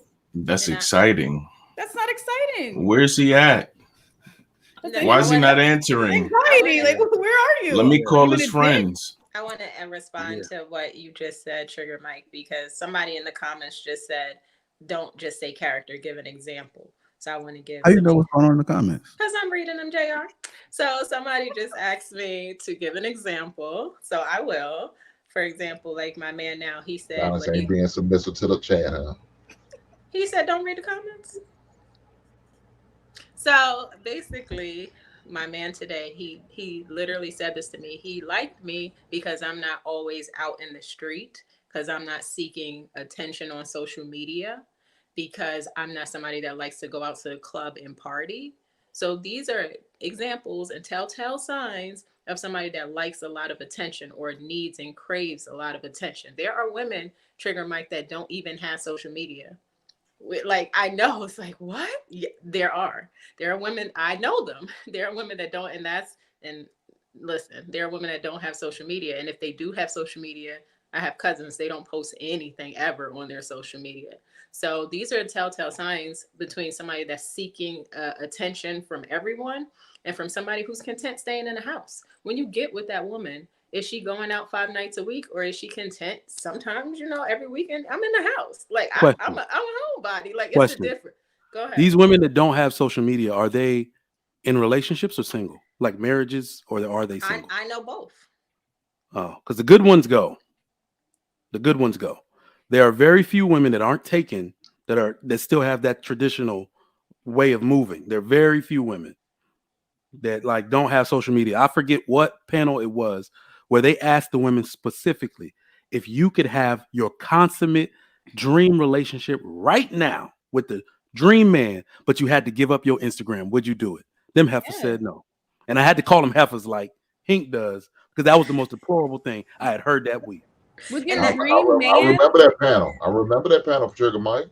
with your dream man, you wouldn't give up social media? That's like a Nah, y'all heifers ain't doing that. That's who we dealing with, Balance. That's the modern woman. The majority of women is what It's the access. It's the unlimited access that they have at their fingertips.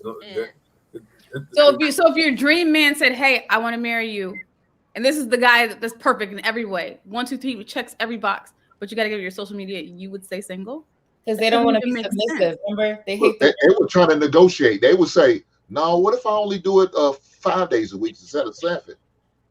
Hello, motherfucker. Get out of here.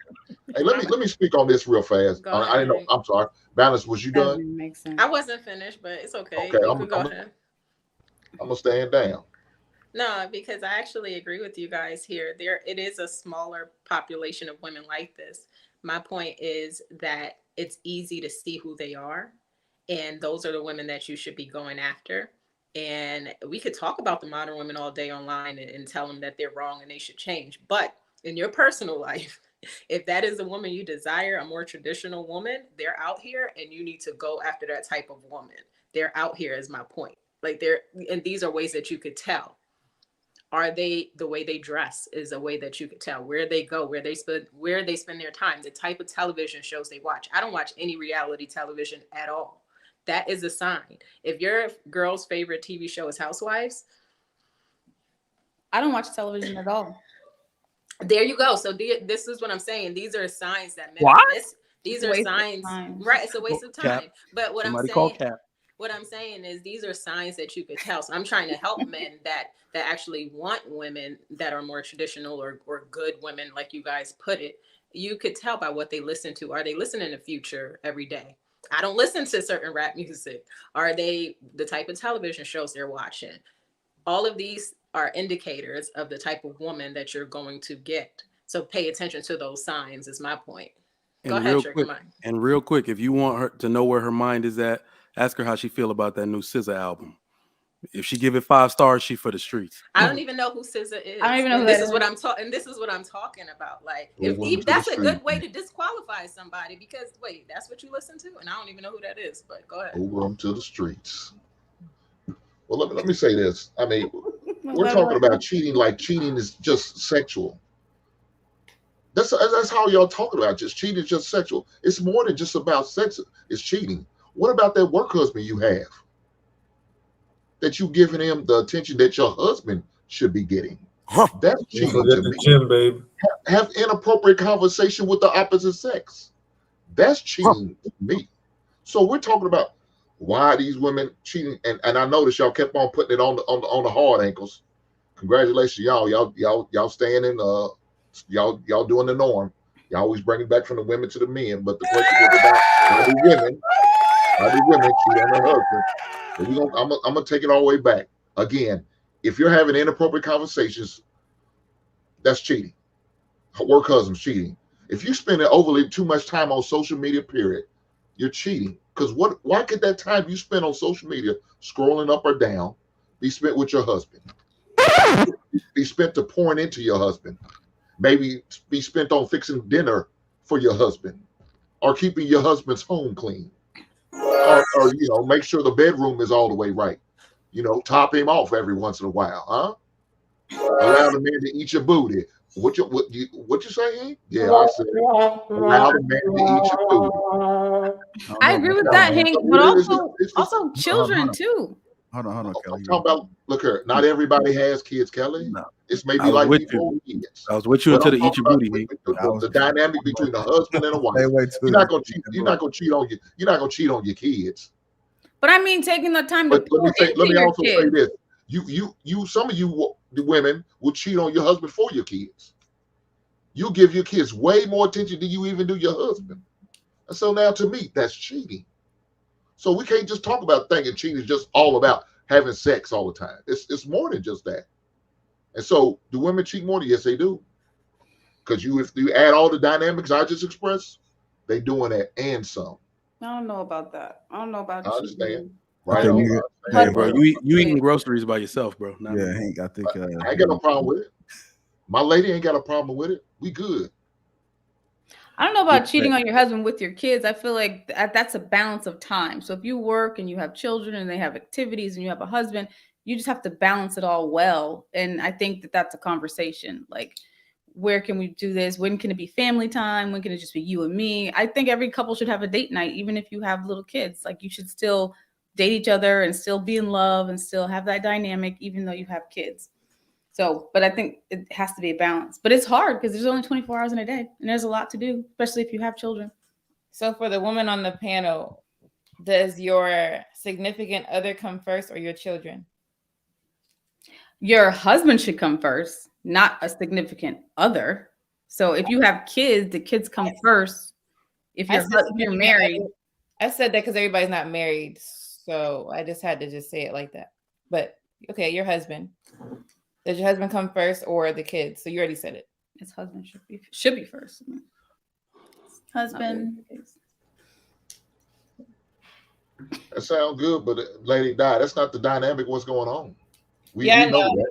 Yeah, it's not. But my brother Ricky, y'all liars.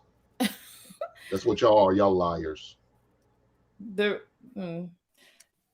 So husbands, so I asked that just to see, to see if it was gonna go in what Hank was saying about women put their kids before their husband. So if you put your husband first, it doesn't mean your kids are neglected. I'm just trying to clarify because some people think that you're neglecting children. It doesn't mean that your kids are neglected. It's just saying that without these kids, first of all, it was the husband and wife first and then the kids. So it needs to stay in that order. And, you guys raise your kids together, make sure that you're not leaving them to the side, but then you dismissing your husband too. So it's to have a nice balance, basically, is what I was trying to say. So for example, my mom, she had 5 children with my father. He would go to work. My mom would stay at home. When my father was at work, she focused on the children. As soon as my father came home, the focus shifted from the kids to my father.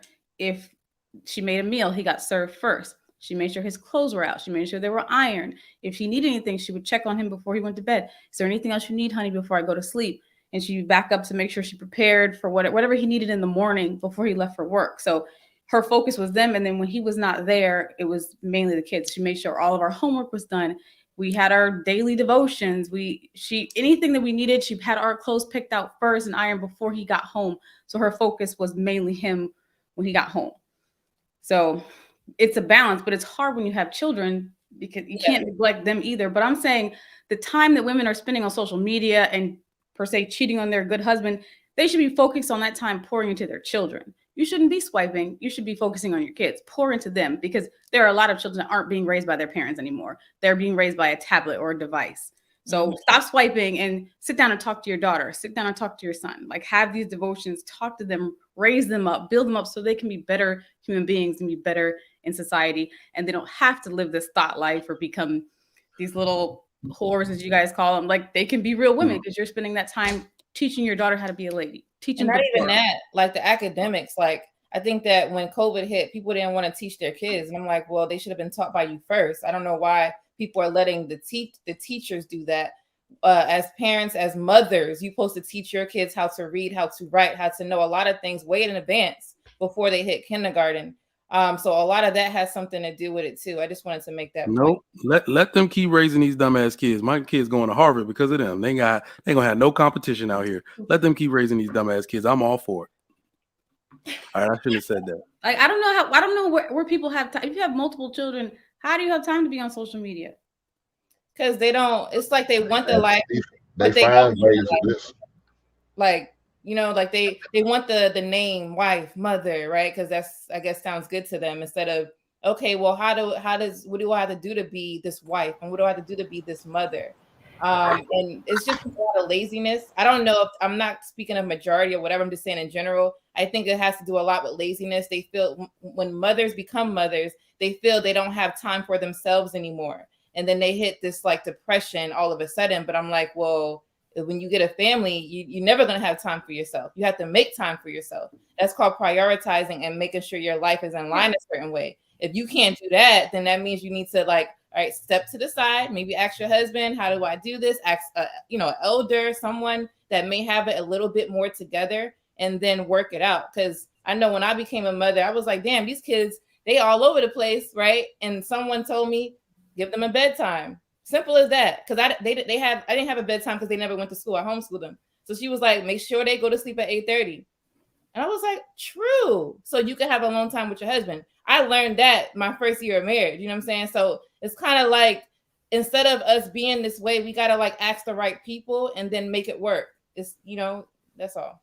Real quick, I wanted to say too, I think women, or I guess wives and mothers, they spend so much time buried in their phones because it's like they want to escape their life and indulge in their phones, but rather than taking time to make that life better or to see what needs to be fixed or whatever. So yeah, I just wanted to add that. Pouring into your own life to make it the life that you want it to be, exactly, versus the life that you're trying to compare to everyone else. Most people that had trouble with their kids, like for example, we say, well, they should have been teaching their kids. Most people can't even read past the 5th grade level. Most people don't even know the math that these kids is doing. Most of these kids that's in school, their true parent is the teacher, because the teacher is the overglorified babysitter. All right, listen, you're never putting this genie back in the bottle. There are no more traditional women. That's done. It's over. It's a wrap. No matter how people try to paint themselves, no matter how people try to finesse it or whatever. Listen, y'all said that it's exciting. I didn't hear who said it, but somebody said it's exciting for a man to want to stay home. Well, that's only applied for a woman that's tired of being out, hanging out and in the streets. That applies to a woman that's looking to settle down. That does not apply to a woman that would normally, because y'all got to take into consideration, women historically have gotten married earlier in their lives. They got married at 18, 19, 20, 21 years old. That does not apply in the same way that it used to apply, in the same way where we say, well, you got to put down your phone, because then we could take somebody from the 90s and say, well, you need to turn off the TV, because traditionally people didn't watch TV the way that they did in the 90s and the 2000s. And then things just continuously evolve. So the things that we see today is really just the manifestation or the translation of what it is that we seen in yesteryear and the year before and the year before that, because every single generation of woman was a modern woman, right? Modern women today and what it is that they see on their phones or what it is that you see on your phone is just a translation for how people used to watch TV, right? When a kid, when, you know, she was folding clothes and she was watching TVs and soap operas. Okay, so y'all don't watch Oprah anymore and y'all don't watch the judge shows and all of those other type of stuff. Y'all don't watch soap operas no more. Now y'all look at your phones. It's just the modern translation of it, right? In addition to that, women don't have enough to do at home. So when I see people have this conversation and they say what women should be doing at home, cook dinner and all this other type of stuff, well, that would assume that you got a whole lot of kids, because technology has afforded us so many different ways in which we're no longer having to do or spend the amount of time that we had to do things in yesteryear. You didn't have to cook things anymore. Everything is already prepped for you, microwavable. You got both the dryer and the washing machine. It's gonna let you know what time it come off. You ain't got to prep the clothes the same way you have to no more. People don't even have to go out and grocery shop the same way that they did anymore, because even in yesteryear, right, people used to cook for the day. They didn't cook for the week. We didn't have it the way that we have it now. And so when I see people say certain things, it lets me know that how disconnected they are from the reality of what the real nature of women and men are, because they're not really being honest with the idea that that genie can never go back in a bottle. When I see women often at times say what it is that they're looking for a man, or they need to settle down or whatever like that, that is not a 20-year-old woman. That is not a 25-year-old woman. And as a matter of fact, I'll do you one better. Usually when people are in that space, they get complacent. And when they get complacent, the first person that pays that woman a little bit of attention excites her, right? She may not act on it, or she may not even entertain it, or she may say no. But the more that dude, or the more that these dudes start to pay attention to her, the more that they beat them walls down as far as those barriers to entry that she got up. And eventually you bust down them walls, and then eventually she finds herself intrigued, and then she finds herself in a situation or an affair, right? Because the affair happens not physically first. The affair happens in her mind.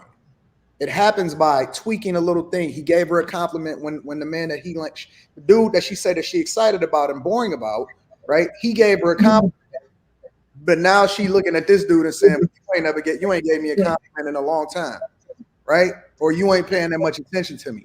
And so when people start to get complacent, and that's how I know that that's not exciting for women. It's not exciting to sit at home every day. Most people don't even have enough money. Over 56% of people don't even have $500 in order to even be able to pull money out in order to live in an emergency. So how y'all gonna go on date night? You ain't got no money to go on date night. You got too many kids. You live in the hood. Inflation is kicking your ass. And the person that you land next to every day, you ain't really fucking with them because somebody else is paying attention to you and telling you that you're beautiful. So, Anton, you saying that most people have too much access? That's another problem. Because we have social media, because everybody is used to this fly out culture, because people are used to being able to connect with people that they never had before. Usually when you graduated from high school, you never seen your fucking friends again, right? Now you connected with your people 24 hours a day, 7 days a week, and you jumping on a panel and kicking it with them overnight. Dog, you got every single thing working against you because you overstimulated.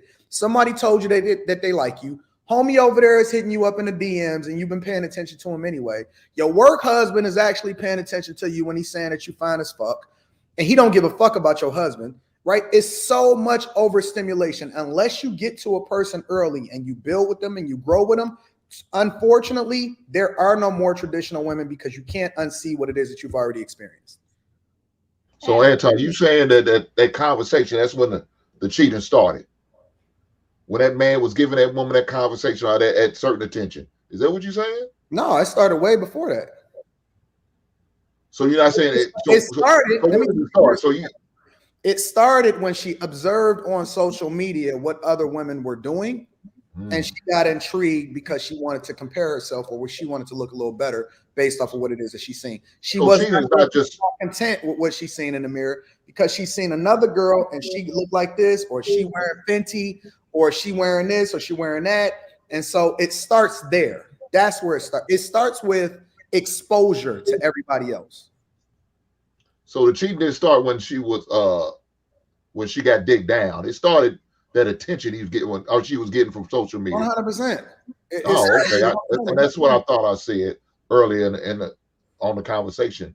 It started through social media. Y'all cheating on your husbands doing social media, yet y'all don't think that's cheating because you didn't get dick. Well, the key is this.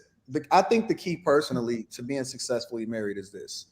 You can't abide by traditional principles anymore. You can't. It's over.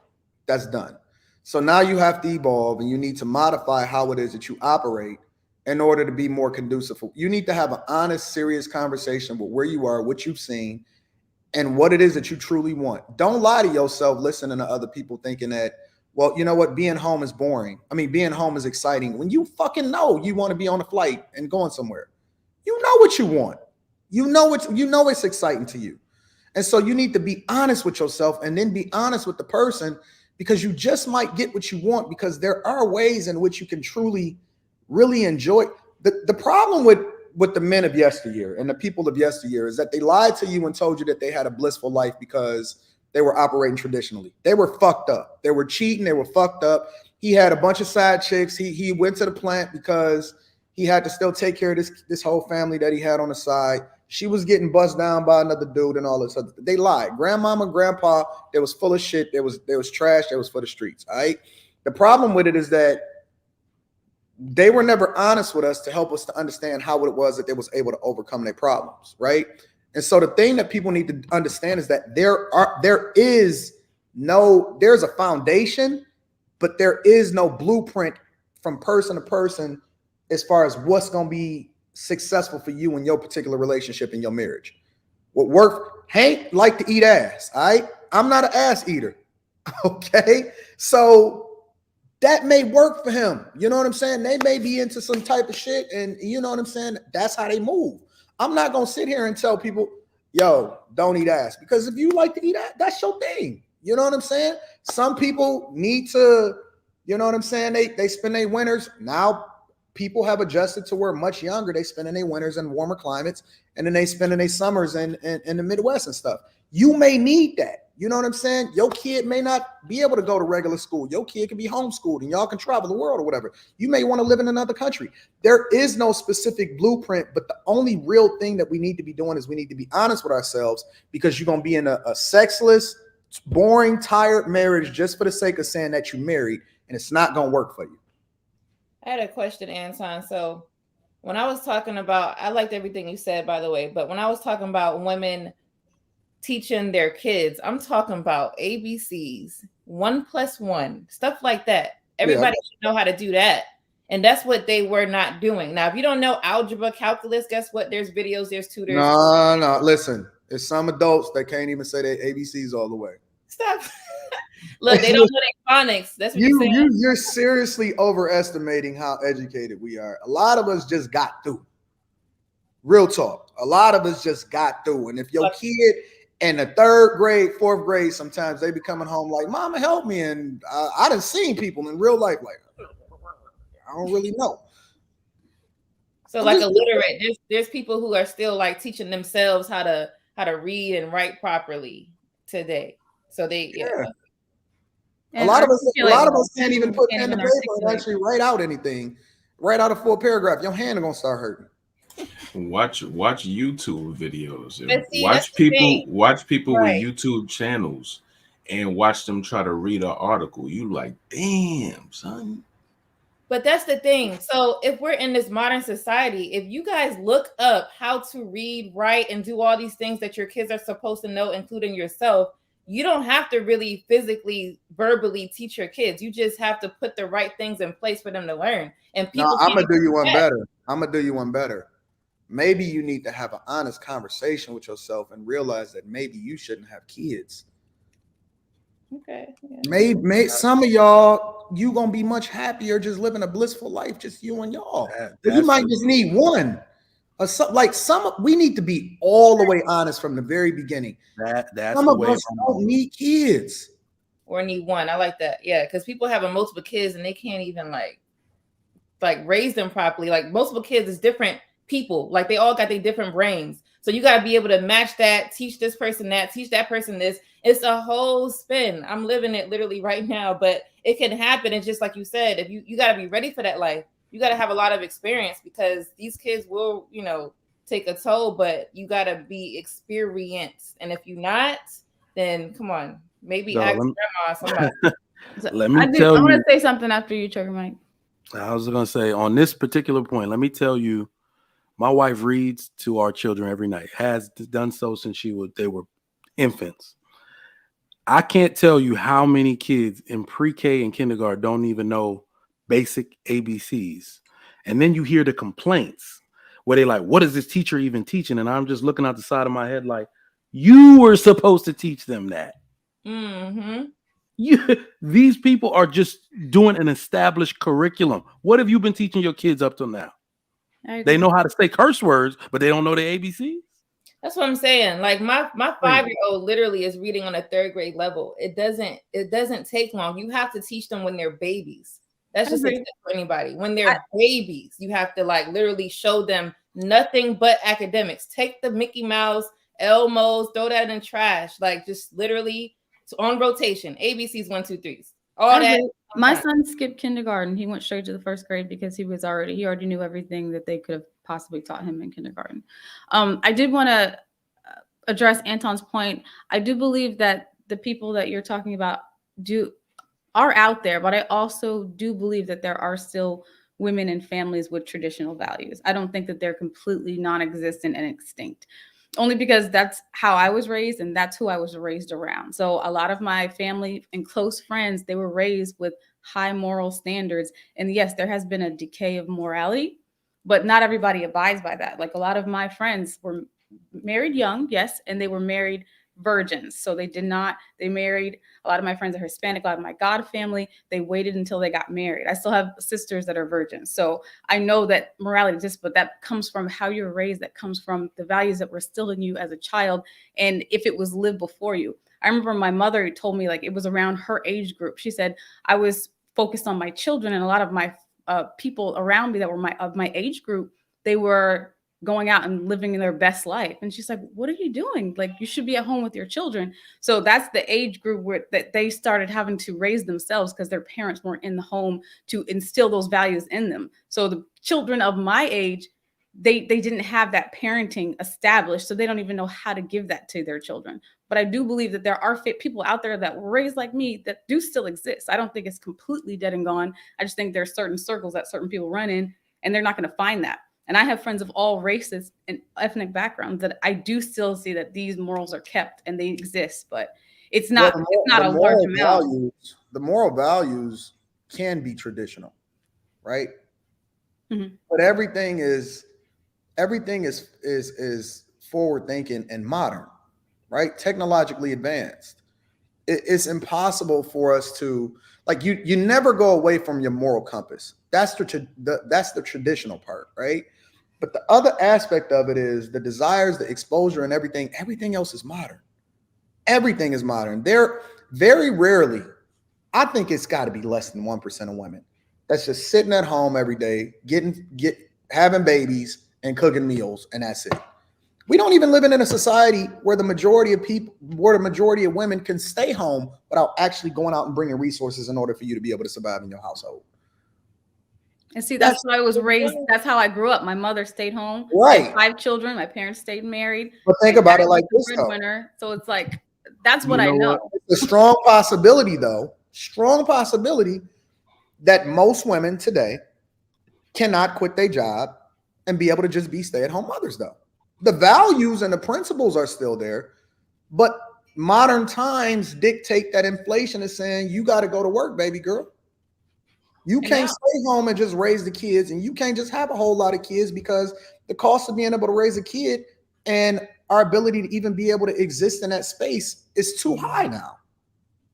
So let me add this. Let me add this part to it, because I think this is where we start to lose the young people on what we mean by traditional, right? They look to us for this type of guidance. So I let people know that traditional does not mean old, doesn't mean antiquated. It means standard. And there are standard ways in which a relationship is supposed to work and things you can't change. So to Anton's point, the values, the traditional values, the standard values a person needs to have need to be consistent, right? As far as morals and all of that. Circumstances do change. That's the modern part that I agree with. Like the circumstances in which we got to get on here in life. Like a woman is supposed to be helped. If he needs you to help by going to work, then that's what you do. If he needs you to help this year by staying home, because we got 2 kids that were born in the same year, that's what he needs. Like the circumstances got to change, but the values not so much. And then people, I feel like a lot of people are just lazy. Like my mom, like I said, y'all know my parents divorced. She was a single mom for a minute, but she never not once taught me. Like she always taught me, had the board and easel and was teaching and was mad at the teachers because they wasn't teaching me, putting A's on my paper, but it was like a C. And she's like, what is this? You know? So I think that you could work. You don't, just because you're going to work because you have to go to work or whatever the case is, does not mean that you should not be like teaching your kid. And if you don't know how to teach, find someone who does, because if not, you're not giving your kid a good life. Let me tell you what the biggest problem is that I see from people. I see people that are being too extreme. Like I'll give you an example. The question where you say a woman, should she give up social media if she get married? Absolutely fucking not. Absolutely fucking not. And let me tell you why. Because how you met her is the foundation and the expectation for how it is that you're going forward. So the extreme part is not to say, hey, make sure it's tasteful, do this and do that, whatever, so on and so forth. My chick love looking at stupid recipes and continuing to try to tell me, can we go do a Target challenge where we wear red shirts and act like we work there? Like that shit is harmless. You know what I'm saying? Like me, her, and my daughter sit there and send each other, you know what I'm saying, reels and stuff on Instagram that we think is hilarious. And some of it just be dumb. It's this little kid that act like he a pastor and he sound just like a pastor. Like that junk was hilarious to me. You know what I'm saying? But a lot of it is just innocent because our algorithm does not yield some of the stuff that other people see that may not be innocent. So no, you ain't got to get off fucking social media. Do you need to be naked on it? That's a completely different conversation. I'm not expecting for you to live in the dark ages. I just don't want you to look like a slut. So my point is that there's no middle road. People don't have a way in which they can, and most of the time that's just somebody else's insecurity, but people don't have a middle road in which they can exist in modern times while still holding down, as Kelly said, traditional values. Just because you have access doesn't mean you have to sleep with everybody that says they like you. You can still have a level of decorum and femininity and be desirable, but don't have to make yourself available to every guy that said that you look nice. That's traditional values. At the same time, I'm not expecting for you to only be able to write on a pen and pad instead of being able to have a smartphone because I'm afraid for you to be on social media because of what? Like, you know what I'm saying? I'm not trying to hoard over you. I'm trying to give you a level of understanding and then have a middle road to where anything can be enjoyed, but in moderation. You don't have to look stupid just because you're on social media. Yeah, come on social media. Just try not to be on it at 4:00 in the morning when I'm asleep. And not only that though, because you could, the social media, y'all can filter that. But women out here, literally, if their man did not say they look good for the day or consistently saying they look good, they already feeling bad because, oh, he didn't say nothing to me. So the next person that come to her that say that she look good, she already got her eyes on him and she already cheating already. So it's kind of like, I feel like it's more like an insecurity. So some women go, not all women, but some women go on social media to get a fulfillment of like, I got attention. But that's the self-worth that you have to develop within. You don't need to have a fix of someone telling you that every single day. Oh my God, now I'm ugly because I didn't hear it. Like you should know before someone tells you you're attractive that you're attractive. You don't need to hear it. And it shouldn't light your fire because some random guy's like, oh, you're beautiful. Thank you. I appreciate it. Keep it moving. Like, thank you. Exactly. It's like, oh, he said I was cute. now we should have sex. Like, get out of here. I think we're battling what people say is boring versus like a normal, well-adjusted person that goes to work, comes home, eats his dinner, maybe watch a game or, a show. That's boring. Like to some people, that's like nails on a chalkboard, versus, dealing with a dude, you blowing his phone up, he not answering, your damn lights go out, he come home, the makeup sex. Like to some people, that's exciting. That's a story. I get to get on the phone, tell my homegirls, yeah, this nigga ain't come home. Wait till he get home. Like all of that nonsense is exciting to them. A dude who's just sitting home paying his bills, watching a TV show or a basketball game, they can't do that. They can't deal with that. But one is being promoted more than the other.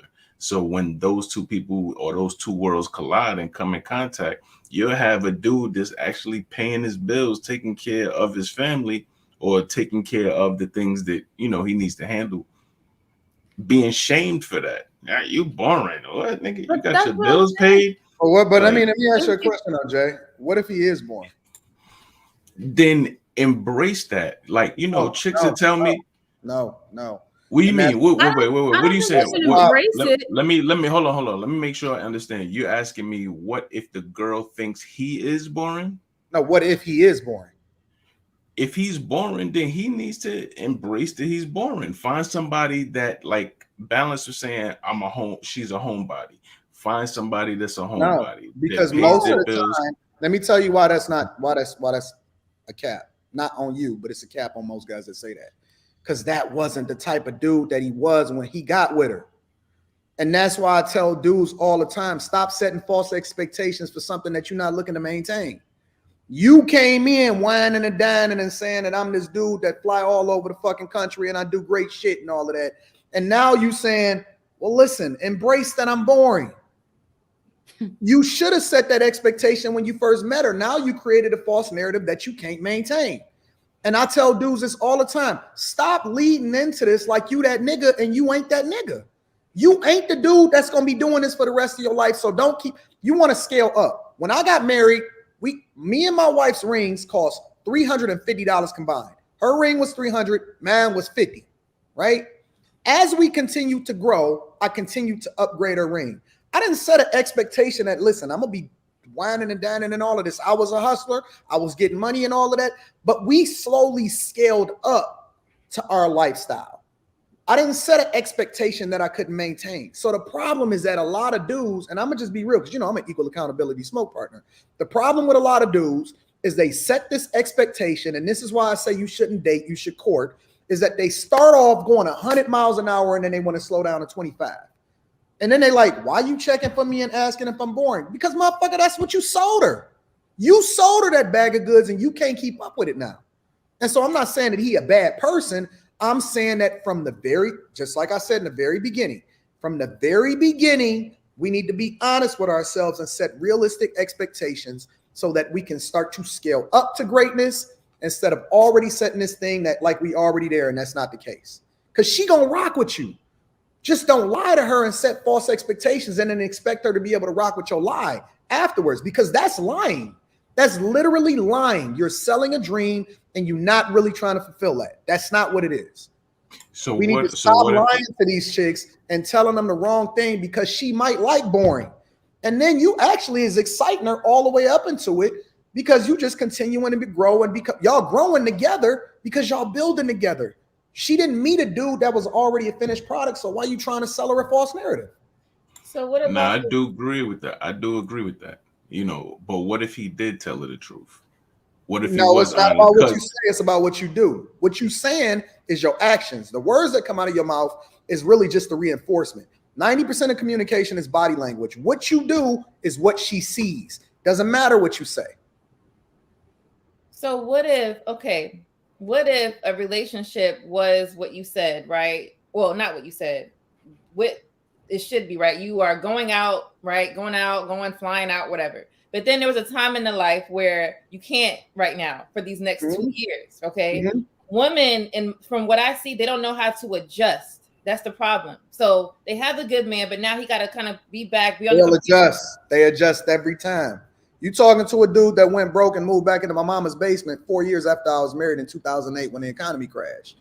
And we had a ball. We was doing the free shit. We was making picnics and going to the park and reading books, and literally we was renting DVDs from the library. We were renting DVDs from the library for free. She'll adjust. She ain't tripping off that because she knows who you are and she understands your character. We don't get that back. But in the meantime, we gonna party. Honest to God, on my daughter. Me and Rita last night was just joking, and I said, "Remember when we was renting movies from the library? Remember when we was doing this? Remember when we was just laying in the basement and we used to watch House Hunters all day, and we was watching Lock Up on MSNBC overnight because that's what came on right after House Hunters, and we joke about that junk, and it's funny and it's hilarious, and we sometimes even recreate some of those moments because we know where we came from." But we got it out the mud together, and there was never any false expectation.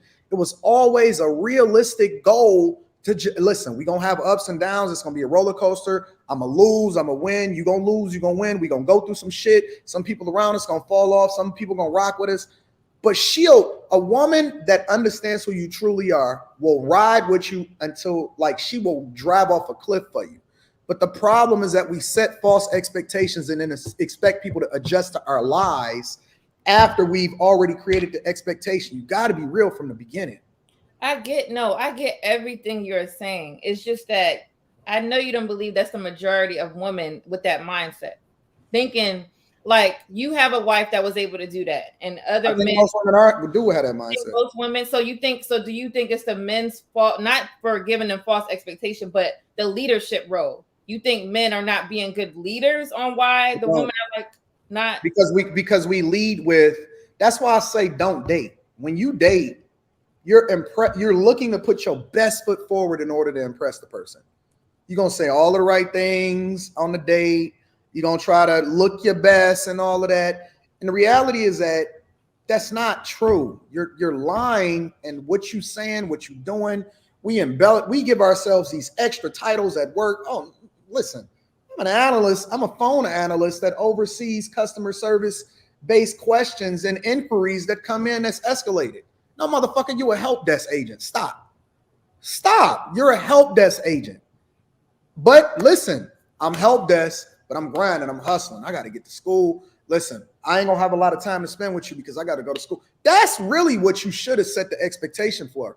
But when you court and you just align yourself with people in your network, they know who you really are. They see who you really are. So there is no false expectation, and they know the direction that you're going in, which is one of the reasons why you shouldn't date. You should just align with people in your network, unless you're just trying to fuck for the night. I think that most women will rock with you. But I also think, Mitt, you talk about having a program to get on. Some men don't even have a program. So how can you lead a woman if you don't even know where you're going? And that's the woman's fault because she shouldn't be talking to a man without a program. Yeah, I'm not talking about those men. I'm talking about just average men. Like, because I definitely agree with Anton, because that's the life that I live. It's just that what I see, and it's not pookies and hoes and all this type of stuff. Average modern people, they don't, from what I see, they not adapting. It's not because they're bad people. They just don't know how to be uncomfortable. That's what I see. I see a lot of. I would never get married again at this point in my life, and it's not that I couldn't. It's that I couldn't with the level of visibility that I'm going to continue to get, along with the type of money that I have. It's impossible for me to even really be able to find anybody that I think is authentic enough. You know what I'm saying? That I could build with. There's nothing to build with anymore. Yeah, that's the point I'm trying to make. At this point in my life, at 40, about to be 41 this year, you know, growth, visibility, and all of that other type of stuff, I don't think that I will even be able to get married anymore. Why? Because you got more to risk than a woman would? It ain't about risk. I can always get an ironclad prenuptial agreement. It ain't about risk. I ain't worried about risk. I'm not worried about a kid. I got a vasectomy. I'm not tripping off of none of that. It's really just I don't have the type of, I don't hang around people that I can court. All of my friends are married, you know what I'm saying? Or they work for me and stuff like, I would never talk to somebody that worked for me or something like that. So for me, I gotta hold on to what I got because I'd be between a rock and a hard place. And I don't know what people don't know, and I don't know what the true intentions of a woman is. Yeah, it's sad, but I see it all the time. These women are not able to adjust to good men, and it's sad because I'm like, y'all missing out. Appreciate what this man is doing, but it's all about self. They're like selfish. It's all about what they want, their family, what they can get, but not like as a total. And appreciating like women like your wife and like people like that could hold it down. I don't know why that changed. I don't know why women today can't do that. I don't know. I just trying to see like where you was coming from, and it's just kind of like frustrating to see like women all the time. Like I don't get it. I think because what women have women pick bad men, and then they expect to be saved from their bad decisions later on in life. That's the problem with women, right? Is that they didn't align with the dude that actually was focused and was making a sacrifice. They wanted it now. They wanted to rock with the dude, that was the most popular at the time, even though he didn't have a bright future ahead of him, but it was enticing at that particular moment. They didn't want to rock with the nerd that was voted most likely to be successful. He wasn't cool. He wasn't popular. He wasn't on the football team. You know what I'm saying? None of that. And so women make bad choices early, and then they have to suffer for those because you don't get take backs. It's only one life. That's the problem with women. They didn't pick the right one.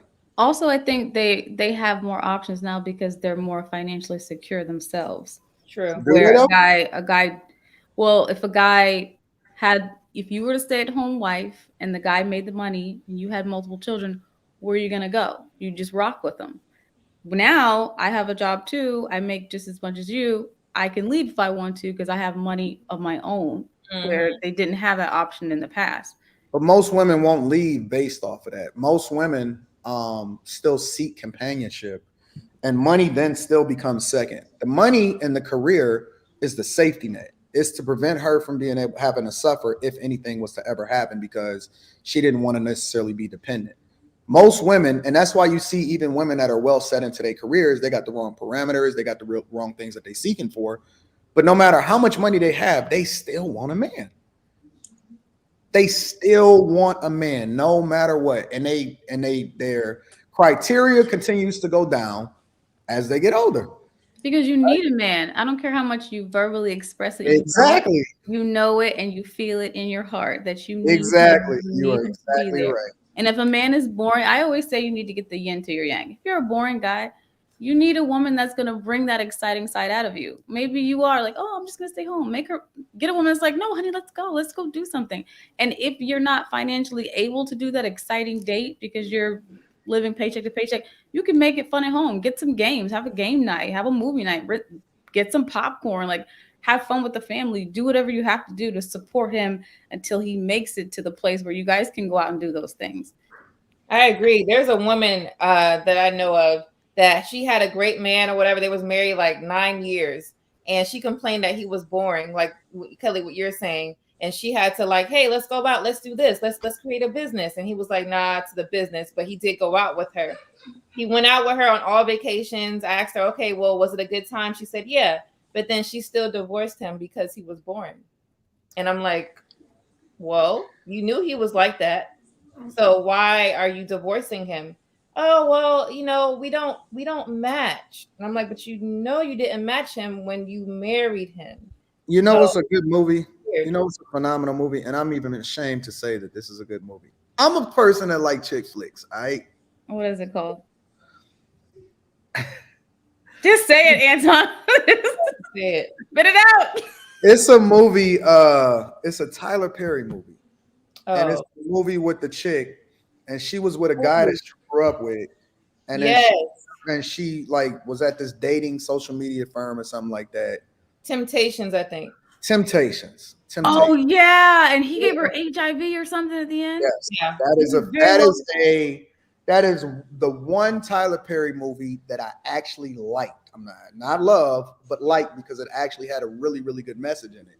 Mm-hmm. And that is the sentiment of a lot of women, right? And how that whole thing played out is more of a reflection of real life than people realize. It was terrible. And he was still a good guy when he was older. He would come check on her, and she was just like, "Man, I wish I would have stayed with him." Yep. And the guy was and like, the "You were whole mine." boring thing, right? Because the dude whisked her away and had her on the plane and all of that. He wasn't no thing about it for him. That was just small time. But then all of a sudden, she didn't want to have sex in the bedroom no more. You know what I'm saying? Like it ain't mean nothing no more, right? Now, because she wasn't exposed to that before, so she was incredibly happy. But now, the minute that you open up that door, is Pandora's box. It's Pandora's box. It goes way left, way left. I hated that movie actually. All right, we got to get to the chat. You were mine. I would. I gotta dip out. You I gotta were go. mine. Y'all was talking. I said I gotta jump up on here. I'm sorry. I wanted to speak real quick and say thank you All for right. coming, Anthony. Go ahead. I appreciate you, Balance. Thank y'all. I appreciate you too. Hey, I just wanted to talk really quick to what you said about social media. I think that women that are married and wives and good examples for women should actually get on social media more. Because what we're seeing is there's so many women that are following the Megan Thee Stallions on social media, and they're listening to the rap music, which is warping their brain, which is causing them to act the way they do because they're not seeing enough good examples of how to behave. For example, I'm a part of 2 nonprofits, so I coach young girls, I teach young girls, I'm a mentor for young girls, and they follow me on social media. So they could see my page and what I talk about and what I post and emulate those things, as opposed to just following Meg Thee Stallions and Lori Harvey's or whoever these other women are. So they have someone that they can look up to and that they can see on social media that they can respect and learn how to respect themselves. So I actually disagree with you where you're saying social media is like a way a woman's going to cheat, because if that's not in her character and nature, then she's not going to go on social media and cheat. She could be a great example for younger women who are misguided and don't have fathers. I just wanted to put that out there. Yeah, but what if they spend way too much more time on there? That's what I'm talking. It's not even just the content they're watching. Some of them just on there way too much more than they should be. So that's the problem, Balance. Not just the content they're watching. What about spending that much hours a day on social media? I don't care if you're watching 5 hours of how to cook a turkey. That don't mean why are you spending that goddamn much time on social media? I don't care what the content is. Why are you spending that much time? That is a problem. That 5 hours you could have split amongst our 3 kids and gave me 2. Instead, you want to spend it how to cook a turkey, and that turkey still ain't cooked yet. I think women also need to submit themselves, align themselves with married women, successful married women, and submit to the authority of successfully married women so they can know how it should be done, instead of asking people who don't really know, who haven't had any success in relationships. There's a lot of times I'll call my mother and she'll check me. She's like, Jana, you shouldn't have responded that way. And I want to know. That's Dang, so Mom, true. okay, I got to go back and apologize. Men don't like when you do this. You can't do this. I'm like, all right, suck it up, drop the pride, go back and apologize. But she's right. She's obviously been married for 38 years. She kept my dad happy for why wouldn't I listen to her? I agree. And I love that we also have that space for the middle ground too, because sometimes older women, I have married women in my family I could go to, but sometimes they could be unrelatable to younger women. A lot of people talk and they actually don't work with younger women. You know what I mean? I do. So a 19-year-old may not go to a 50-year-old woman to get advice, even though I think she should. But if she doesn't, at least she has that middle ground to be like, okay, this woman is more relatable because she's closer to my age. Let me see what she's talking about. So I can speak for that middle ground. That's all I'm saying.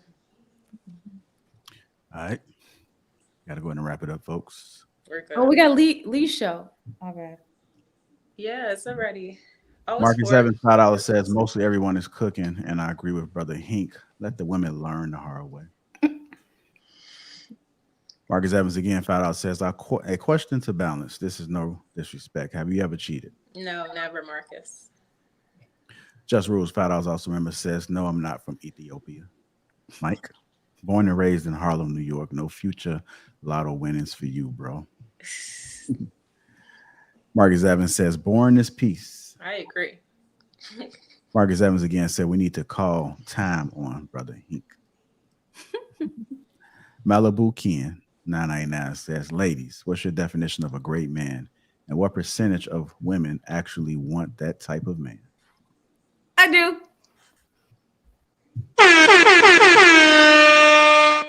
Shout out to Just Rules. Not just by 1 penny, 1 cent. He just got through Trump and Ali's super chat. So to you, sir, my friend Beverly Bonds, Black Girls Rock, has always been a beautiful, down-to-earth woman. Humbly met her before she was married. Regret not pursuing her first. So glad I'm happily married. My mother, too, was a prize to my dad. Thank God. And lastly, unless somebody else came, Just Rules again, $5 says, congratulations and bless Lady Dot and her husband. Let me see if any more of the super chats came through. I think that might be it. I think Hank made a good point. And I think you guys were saying the same thing, Balance and Hank. Social media is a part of our time. So I think it is important for you to understand how it operates and how you can benefit from it. But having that level of control and knowing what to do and what not to do is very important. There are some women and men as well who do indulge into social media heavily, and they just lose focus on everything else, including myself. I mean, even it's not just social media, but work. I think it's important for you to structure your day where it's benefiting every important part of your life. So whether it be the children, whether it be your wife or your husband, whether it be the work, you got to figure it out how to squeeze and make it beneficial for you within those 24 hours. There might be some things you might have to cut out, might be some things you need to move around. Kelly just told me a very important message that I was overlooking because I'm always working. So I do think that it is important for you to have a system put in place, even with the work that you do from day to day. So I think you guys made some excellent points. I don't think that was necessary disagreement, but just two different perspectives and lenses we guys are looking at it. So I agree, JR. I had to make some adjustments myself yesterday, actually. I had to put a whole schedule for this, and it's working out. So, yeah, we all have to kind of make sure that our lives are balanced properly. Okay. Like balance and pose. Right. That's right. But I want to kind of pose a challenge, man. I want you guys to take a picture of this screen right now, because within 6 months, we're going to see a lot of cheekbones on that broadcast. So we're going to slim down. Yeah. I like that. Everybody not them cheekbones, but yeah, face cheekbones. Everybody gonna slim down so that the face is showing a little bit more. I like that. Hey. She's such a good influence. Kelly, you're a great influence. You know that? I'm taking that screenshot now, yeah. Did you really do it, Jay? Yeah, I took a screenshot. Why not? Why can't we? Yeah. I mean, people's gonna be like, damn, is he sick? No, it's not gonna be like that. Come on. He was looking like 50 Cent when he was doing that role. Was that him? Oh, yeah, 50 Cent when he lost all that weight. Oh, my God. He looks sick. I'm not sure if that was somebody else, wasn't it? Nah, that was him, man. He lost a ridiculous amount of weight. Yeah. It's crazy. Yeah, so I don't know if we're going to be on that time. So just start I'm going to call you for some vegan recipes. Yes, girl. I found this lentil loaf. It looks so good. Wow. Lentils is life. Okay. It's like a meatloaf, but with lentils, and you like put the oats in it. So good. Balance, I do have a question before we get off. I know Lee got to start. When it comes to plant-based, and me and Kelly talked about this, a lot of people not eating a true plant-based lifestyle. Like, even though just because it says plant-based, because they eat those Impossible burgers and stuff like that, that's not really true plant-based. Marketing and advertising, I guess, that people are putting out there. So I agree with you. I think plant-based itself is it's definitely different. But Kelly, it's juicing. Yes. Oh yeah. Juicing is eat whole punches foods. Don't hurt. Eat real foods. Don't get anything processed just because it says plant-based on it. That's a lie from the pits. Anything made in the lab, you shouldn't be eating that. Eat real whole foods. Yep. Right out the, not out the can. Right. The way our creator made them out the ground. Earth. Eat those foods. Like that's the best way I can say it. Like, but I heard like a banana or an apple. Yes. Not when you read the back and it's like ingredients. Dextrose, magnesium. Because like what am I eating? Yeah. Impossible meat is trash. Don't eat that. I heard when you go vegan, your punches don't hurt no more. Jay, I don't fight people, so I don't know. No. I'm saying, like, I remember somebody told me they was fighting a vegan and they was punching them and it felt like pillows. Yo. Like you lose all your fire. Like you're healthy, you look great, but your knockout power is Well, gone. It's probably gonna be more like Is that what happened to Mayweather, Jay? fish and stuff. Well, like I think there might be some truth to it because you do feel weak. I mean, when I did a fast, I was feeling real weak without having no protein. But I think you have to try to get as much protein as you can from other resources. And everything, like plants do have protein. I think a lot of stuff have protein and they just have low protein. So eat more beans. I think that's where your beans and like your peanut butter. Hey, I was gonna say, JR, have you ever had the powdered peanut butter? Yes, I do. I put it in my smoothies. Okay. Powdered peanut butter. Yeah, it is. It's a different form. Sometimes other stuff gets too sloppy in the blender, man. You can just take a little scoop and sprinkle it in there. Facts. So I seen somebody on internet had it, and I ordered it from Amazon. I heard it don't taste too bad. I mean, I haven't had it personally myself or used it, but I heard it didn't taste too bad. So I think if you mix a lot of things up, it don't taste that bad. So if you're able to blend it in all together, then you be surprised because I think that was it sea moss and all that stuff. That's nasty as hell. But you put that in a blender. Yeah, Sea moss don't have a taste though, for real. Nah, it's like applesauce without the flavor, yo. Like that texture. Well, there's all. But it's not good. I think there's all types of different sea moss, and we all probably have different connections on the sea moss. So who knows if we even really eating sea moss? I mean, do you guys grow sea moss? I know, right? No. Farmers out here. I stopped using it for that same reason, JR. You just said I had the stringy one. Like I still don't even know what it is. I mean, we talk about it's healthy for us. I really don't even know what the hell it is. Yeah, I'm gonna tell you a secret. JR can cook. He said you have to season to taste. That's okay. Yeah, my grandma taught me you gotta cook by taste. So. And I want to say this: I don't think people have to be plant-based. I just think you need to eat real food. Stop eating McDonald's, Taco Bell's, frozen stuff in the freezer. Just eat actual real meat and food if that's what you want to eat. That's what I think. Right. So, Balance, you never answered my question. What's your question? Can I eat seedless grapes? I don't think you should. I think you should eat grapes with some seeds in it. Oh, I thought you were going to ask her if you can eat something else. No, see, there you go, Kelly. Go Don't do to that. the farmer's market. I'm not trying to get in trouble with my lady, and I'm not trying to get Balance in trouble with her man. I know that's right. Go to the farmer's market. They still have seeds in watermelons and the grapes at the farmer's market. Yeah. Sorry, I'm just so used to you being on demon time, Hank. I was. Damn. Okay. Anyway, something else you guys got to understand too is protein. Is that when you eat healthy? I know that's right. Shout out to all the demons. Go ahead, JR. You got to understand too, when you start eating a little bit more healthier, you do have to go to the store a little bit more frequently. So don't put too much don't go crazy grocery shopping because that stuff will go bad. Bad. So you can understand why, because it's not dope. Hey, JR, just put it in that Ninja. It'll cut all that bad stuff out of the food before it go bad. Nah, I'm over with the Ninja. Blend take now, Hank. I know you keep saying that, man. I'm gonna have to. Man, it's a difference, man. I mean, you talk about making a smoothie like creamy. Pause. I know what you mean. No, I know what you mean. Yeah, but the texture is different. So I have a Vitamix. Yeah. Well, I mean, Vitamix might do the same thing too. You gotta understand power. You gotta look at the stats when it comes to the equipment you buy. You know, that's just like an iron. When I look for an iron, I'm looking for something that get hot. You know, I don't want nothing that you go put on that little Walmart, the little $9.99 holler. They ain't gonna do nothing for me. I need something that's gonna steam it. That's gonna be hot. JR, take your bananas, peel them first, and then freeze them. You'll have the creamiest smoothie ever. It's called nice cream. There you go. Who? Well, let me ask you. Never thought to do that, yo.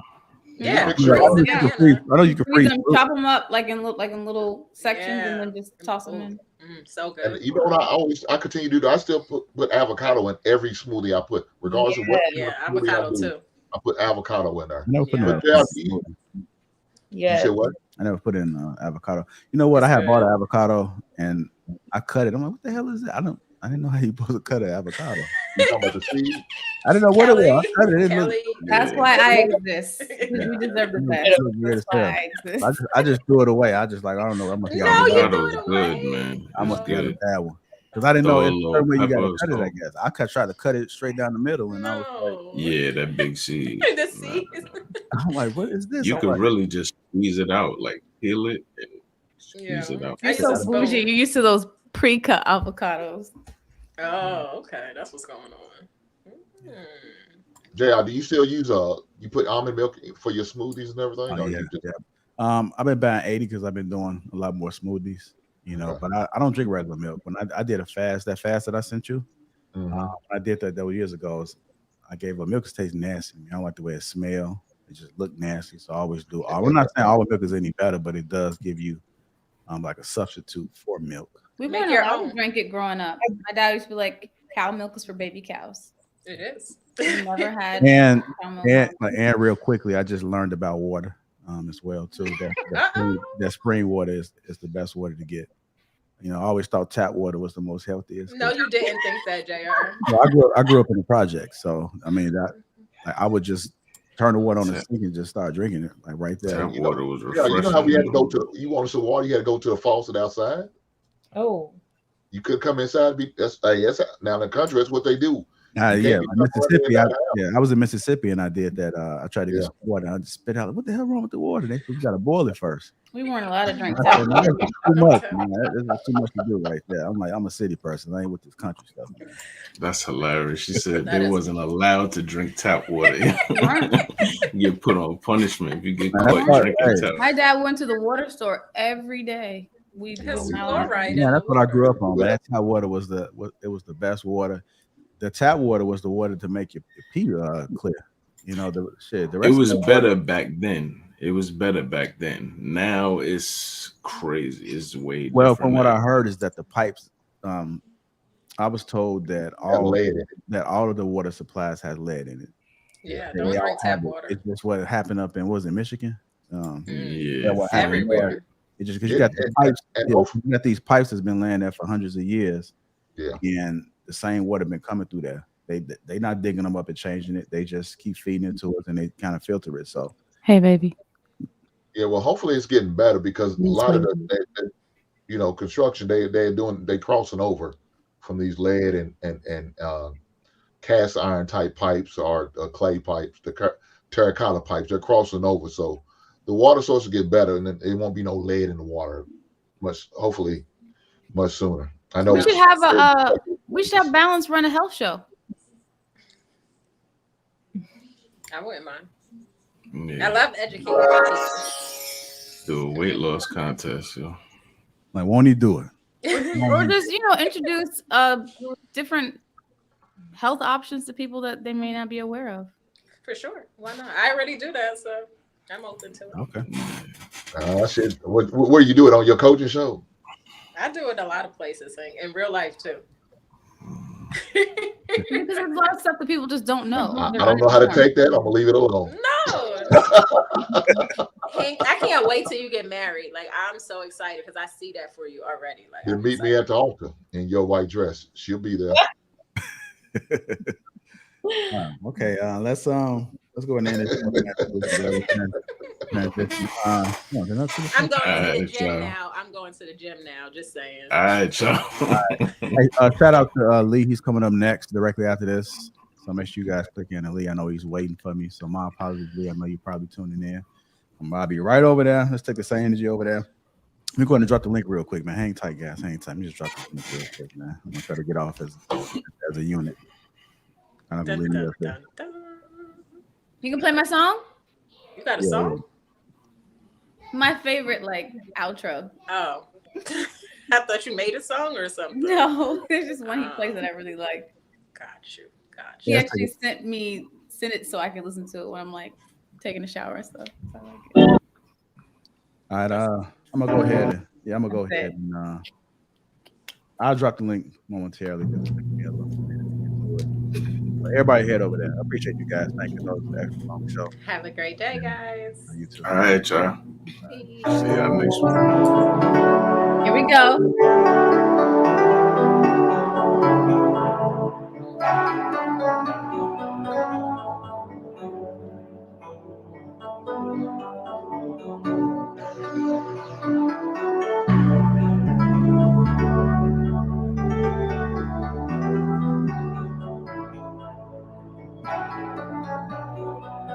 make sure y'all head over there to Lee.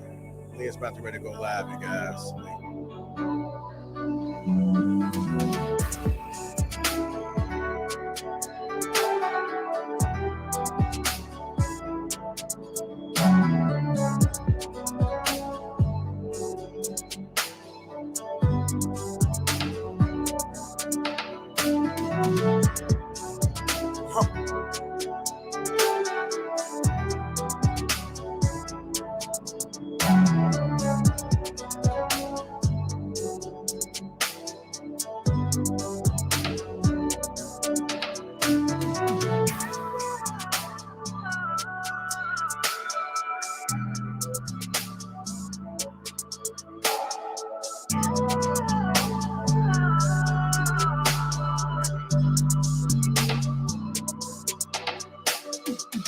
I just dropped the link right there. You guys head over there to Sage Talk with Lee. It's up next, you guys.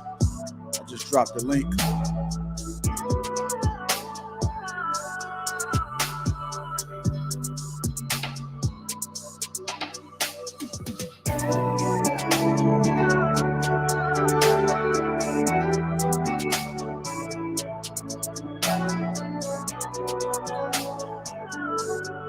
I got that link pinned to the top of the chat right there. Everybody take the energy over there to Sage Talk with Lee. Lee is up next. Within the next 5 minutes, you guys head over there. Hit that like button on your way out. When you go over to Lee's channel, make sure you guys hit that like button.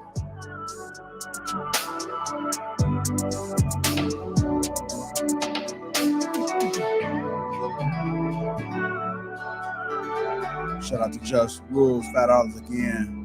On the outro says plant-based foods. Anyone ever seen the film Soylent Green?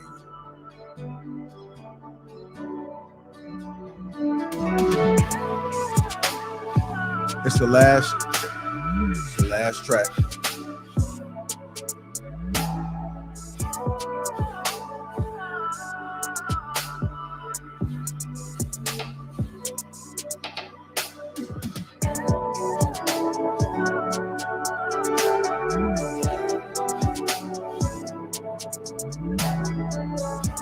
Everybody head over there to Sage Talk with Lee. That link is pinned to the top of the chat. This is the last track, family. Appreciate all the support. Hit that like button. Also, make sure you subscribe to the channel. Shout out to the greatest network ever, the Lapeef Network. Sage Talk with Lee is coming up next. That link is pinned to the top of the chat. This is the last track. Appreciate you guys. We out.